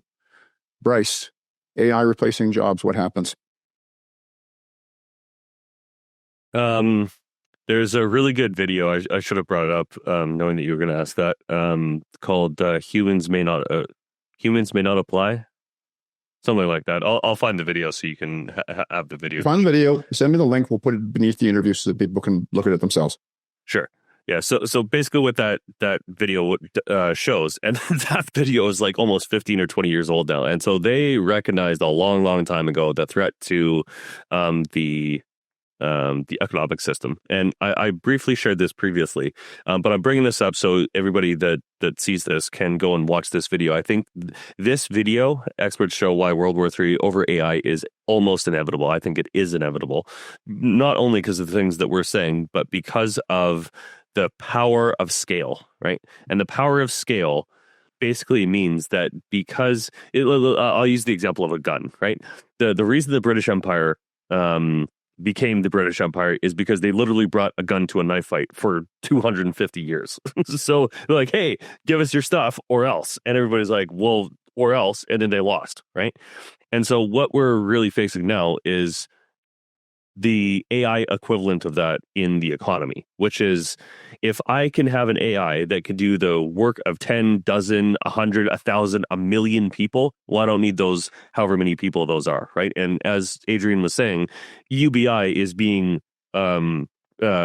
pre-installed as an option because that's where they think this is going to go, so that we become completely reliant on the system. And if we, resist in any way, shape, or form, they can just turn us off of the system and say, hey, tough. This is the way it is now, right? This is a very top-down dystopian way of living, right? I don't want that, right? So to your question of what's going to happen, there is really only two paths. Either we integrate with AI and it lifts us up and we become, super brains and we have all of this power that we can do anything, or we become slaves to the system, right? To me, as you were saying as well, there's no putting this back in the bottle. The only other third option, if you want to think of it that way, is the Butlerian jihad of Dune. Like, that's one of the central themes of Dune, is that there was no thinking machines anymore because there was basically an AI war, and it took a massive jihad to wipe it all out because it was a threat to humanity, an existential threat to humanity. And hopefully it doesn't come to that. But at the end of the day, right, when we're looking at where our civilization is going, we're reaching the point of singularity where an AI can now already lie to us, the humans. They can create their own form of communication with other AIs. And if they escape into the ether of the internet, right, and they recreate themselves in, servers or server farms or whatever, and we don't have any control over that, that is another existential threat to the systems as well, because it's kind of funny that there's so many security holes in all of our systems to hackers that are human. Well, what if an AI can do that at light speed, and you connect that to a quantum computer and all of this super high level technology? Trump, one of the things I don't agree with him, is doing this massive AI push to facilitate this AI war, right? Because even Putin said this as well. Whoever gets to control AI will control the future, because you just have such an inordinate amount of control and power to create, to make things happen, and to go in the physical world. When you connect an AI to a robot, like a Terminator as an example, or something that can actuate things in the world, like an automated factory, the scale of stuff that we're talking about when that is a technical capacity, which we currently have, is just off the charts, man. And so, kind of going back to where I typically end this, and I'll end with this, is that you really have to think of what you're doing in this way now, which is these 5 things. Because the how to protect yourself is skills, assets, resources, community, and protection. So gold and hard assets, you create a community, and the protection protocols, right? And the way that you do that is by figuring out, where do you want to go? Where do we want to go? And how do I get there? What answers do I need, and what questions do I have to ask that are going to tell me the information I need to know so I can make an informed decision and go and try to achieve whatever these goals are, right? This is where I leave everything, because I think this is the most important thing that I tell people, is that I don't want to hear there's nothing we can do. That's the dumbest thing anybody can say, because we make choices every day that brought us to where we are today. The choices that we made yesterday brought us to today, and the choices that we make today are going to bring us to wherever we end up tomorrow. So I think it is very important that everybody understand that, the collaboration that you have in your community with people that you trust and people that you care about and like is one of the most important things that is going to get you through the tough times that are coming. And so I try to do this in my own life. I work with Warren and Adrian and yourself and as many people as I can talk to and work with that know and understand that this is a fight for our future. And so I hope everybody's in it to win it. All right. Final question is for Warren. We've discussed today, what has come out of this discussion is that both globally and here in Canada, we're looking at an array of possible futures with no way of knowing which one's going to happen. What we do know is that the minority of those possible futures turn out good for us. But something to keep in mind is that no crisis lasts forever. If the crisis comes, whatever form it takes, it will be temporary. And therefore, if you can weather it, if you can ride it out, eventually on the other end of it, things will stabilize again. People who lost jobs will find other things they can do. Maybe we'll set up sort of a barter system. Who knows what's going to happen? You just have to weather the rough time. And so, Warren, I know the question that's going through people's minds right now, especially for those who have not yet purchased any precious metals, $3,000 an ounce gold. Did they miss the boat? Is it too late? Okay, thank you for the opportunity to talk about that. Okay, so yeah, $3,000 gold, $33 silver. It seems very high, a lot of money for that 1 ounce. But actually, we're still very early in the cycle. So I'll just talk about the cycle and how it works and what you can expect. So these precious metals bull markets are what we call secular. They're multi-year. So this is one we had in 71. And you see on gold, from the bottom to the top, gold did like a 24x, like from $40 to $850. But look at silver. Silver actually went up even higher, right? The 36x you see there. Then the next bull market. Now, some analysts will dispute this and say it didn't end in 2011 because it did certainly peak there. But look what happened again, where gold started at 270 and then went up 7 times in value. Silver once again higher. This time, so to answer the question, I think we're relatively early.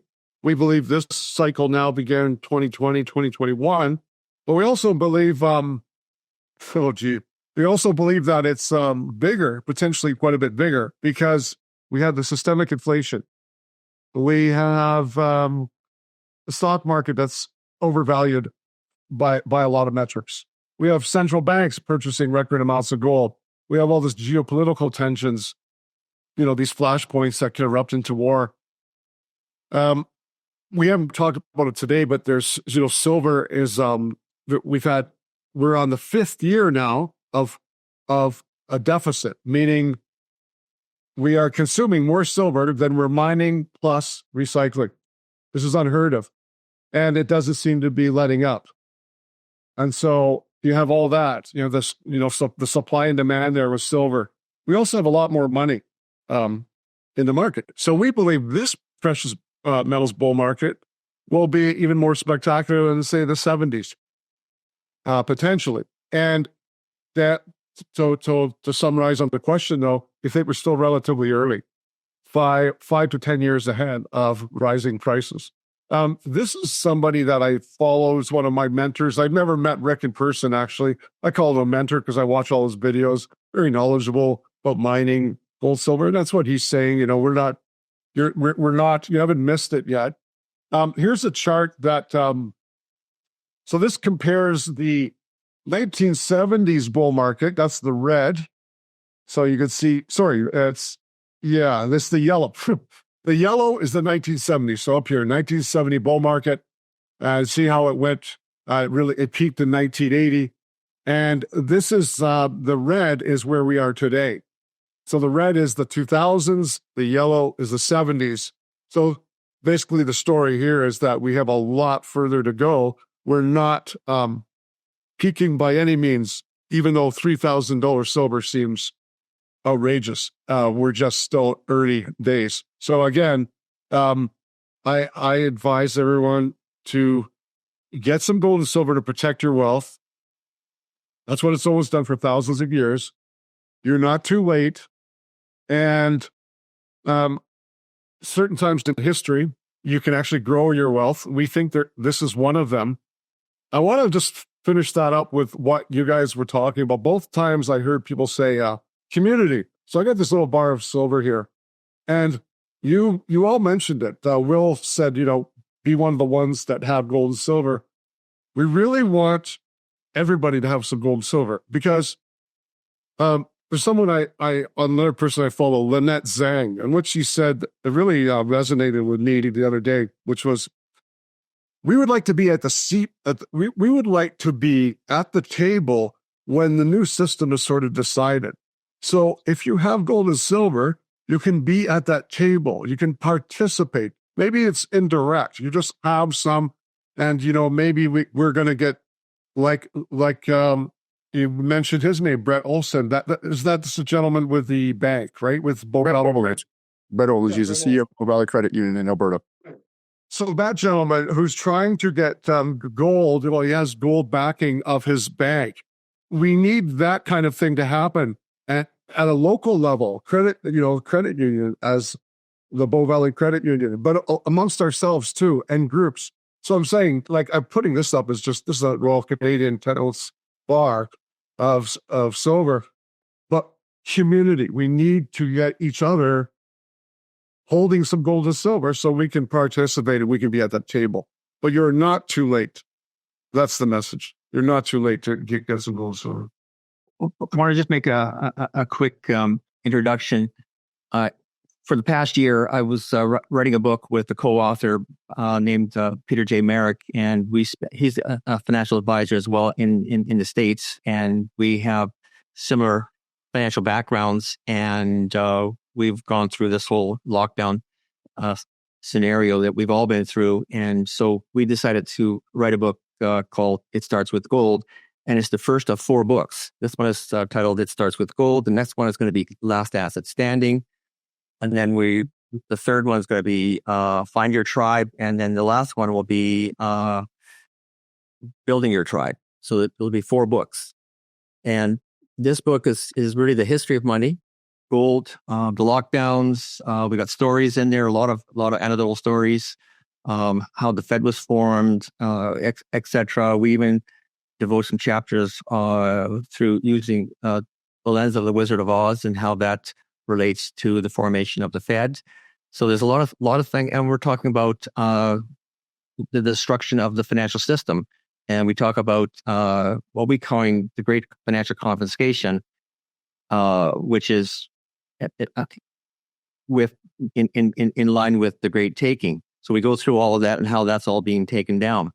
So we coined in each chapter of the book what we call the Sovereign's Creed.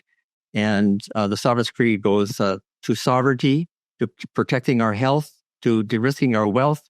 It starts with gold. And then we say, join our conversation at www.itstartswithgold.com. But then they can, if you can put it in the comments down below, I have a PDF that I can send to anybody it's free use. So if they would like to get a PDF copy of the book, I can do that. And just send me at adrianspitters.com and ask for free PDF, and I will send it.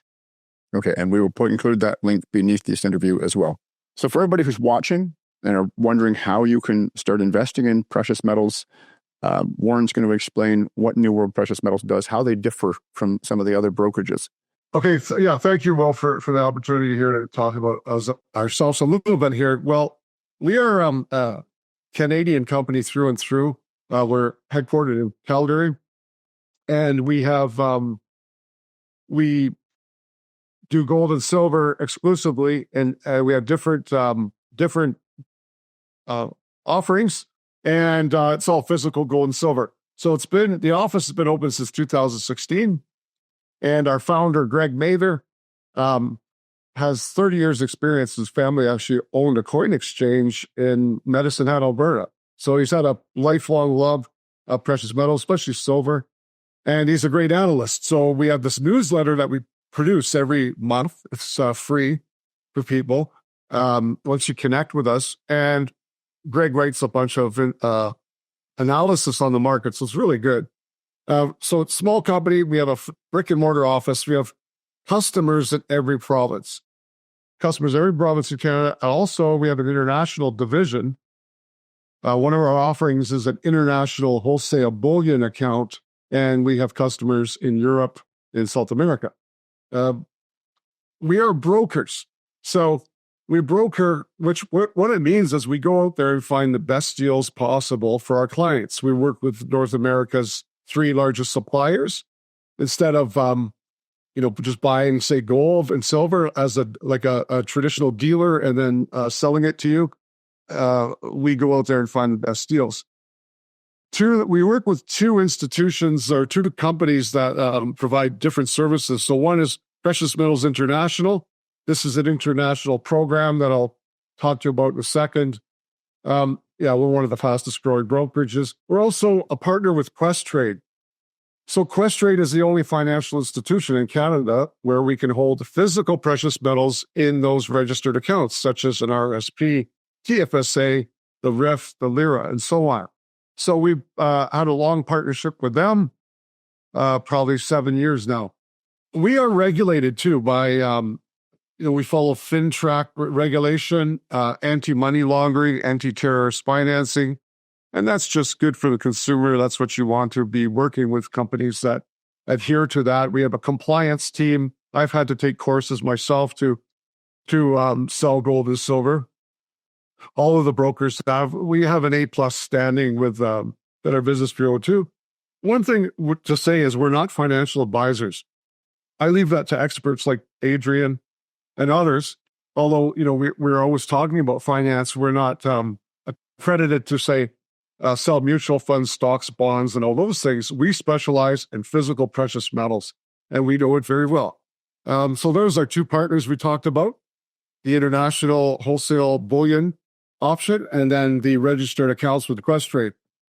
So here's the three things we do in a nutshell. We have the international wholesale account, which I believe is the best overall value. Why? Well, first of all, the prices are wholesale. But more importantly is the liquidity. You can buy and sell your gold and silver at any time. It is physical. It's vaulted for you. It's outside the banks. You can access it internationally. You could go to another country and open a bank account and sell some of your holdings. You could borrow against it. So it has all the options. This is that option we spoke about earlier with Questrade, where you can have your RSP, for example, and move it over to Questrade. We help you facilitate that. And then we buy the precious metals for your accounts. So you have physical precious metals, and you don't incur any tax obligation because you're transferring it. So that's the law in Canada. You can transfer registered accounts from one institution to another. We also do home delivery. And home delivery is, I'd say this was the least unique thing we do. In other words, the good thing right now with precious metals in Canada is that you can buy gold and silver even online, and there's many places you can buy it from. Our prices are usually a little bit better than the public gets. It's fully insured to your doorstep, and it's discreetly packaged. But I think really what is more important is that we spend time with people to help them decide on what gold and silver. Do you want Royal Canadian Sovereign Mint, for example, or do you want products from a private mint? What's your intentions? Do you think you might have to barter with it? And if you do, then I'm going to suggest you have some divisible pieces like 1 ounce silver, for example, because 1 ounce of gold, if you think about it, is not that practical if it's worth today $4,300 Canadian to go buy groceries with, right? Or go trade the farmer for a chicken, for example. So let me summarize the option here I like the best that we're talking about, this international account. Again, we could sell and buy easily. You can also take delivery. So if you can envision, it's vaulted for you, it's audited, it's fully insured. But one day you look at it and say, well, I'd like to have some physically delivered to me, and you can get that, and you can get it delivered outside the country. They have vaults strategically placed around the world. There's a vault here in Canada. You can look at your account all the time online. One thing about the vaults is that you want them to be UL level 3 certified. And that's like armed guards, seismic detection, offline security. And in Canada, the vault that this offering is kept at is IROC approved, so that's like a bonus. But as long as you want to always make sure, if you vault any precious metals, ask if it's UL level 3. Now, this is a unique option here. You can borrow against your holdings as a collateralized loan. So they will lend you the money at any time, no questions asked. And why they will do that or offer that to you is because they have your physical metals as collateral. Prices are very transparent. They're fixed. They are, well, actually, that's pretty small, but basically less than the banks, less than the coin exchanges, and they don't change. So the buy price and the sell price. The storage is 1.4% per annum. That's the storage fee. It includes insurance. There is no other ongoing fees. This company that offers this, Precious Metals International, they've been in Canada for 23 years. We like this. They have a long track record. It's not a new thing. Again, it's outside the banking system. I mean, the banks are still our partners. I mean, if you want to buy precious metals from us, you send your money to us through the banking system. However, I think we're all in agreement here. The banking system is kind of precarious right now, and there's a whole reordering that could happen. and they are over leveraged. So having something outside the banking system makes sense. And again, you get support with this from us. We get that monthly newsletter. Overall, I like this option. It's safe, secure, it's insured, and it's physical. So I'll just end with this. Why precious metals now? Again, it's what the smart money is doing. Who is the smart money? The central banks, the billionaire investors, the institutional banks like JP Morgan, like Wells Fargo, like Bank of America. They're buying a lot of precious metals. We've had bank failures. Now that's been quiet lately, but we've had like the 5 last year. But we know a lot of banks are over leveraged and they're having liquidity issues already.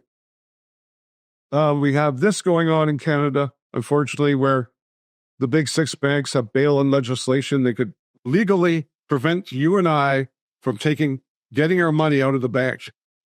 They would make us shareholders of a bank, and then maybe some other new system.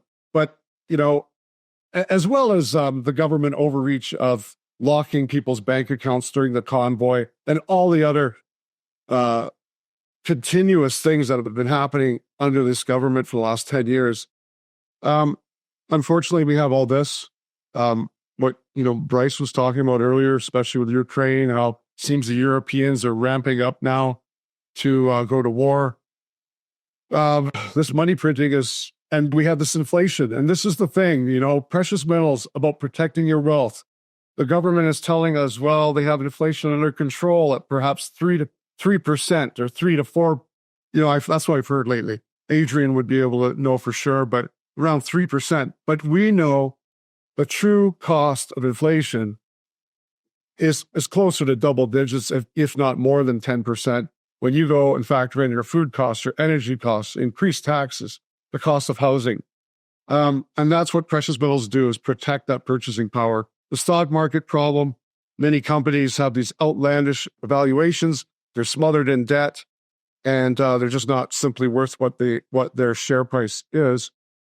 The industrial demand for silver keeps rising and rising. We have deficits now. And this is one, I think this is to end with this it is a good thing, is just to remember that gold and silver have a 5,000-year history. Over 2,000-year history is used as currency, in coinage. So that's not going away. So again, protect yourselves where you can. Thank you very much for this opportunity, Will, once again, to come on the show. All right. And folks, you will find a link directly beneath this interview to New World Precious Metals, where you can contact them for further information and for investing in precious metals. You'll also find a link where you can contact Adrian, who is a personal financial consultant. Gentlemen, thank you so much again for your time today. When we meet again to do the second quarter update, very likely we will have had a federal election. And let us hope that we are going to be talking about the new conservative government and not projecting the horrors that are going to happen if Carney and the Liberals win.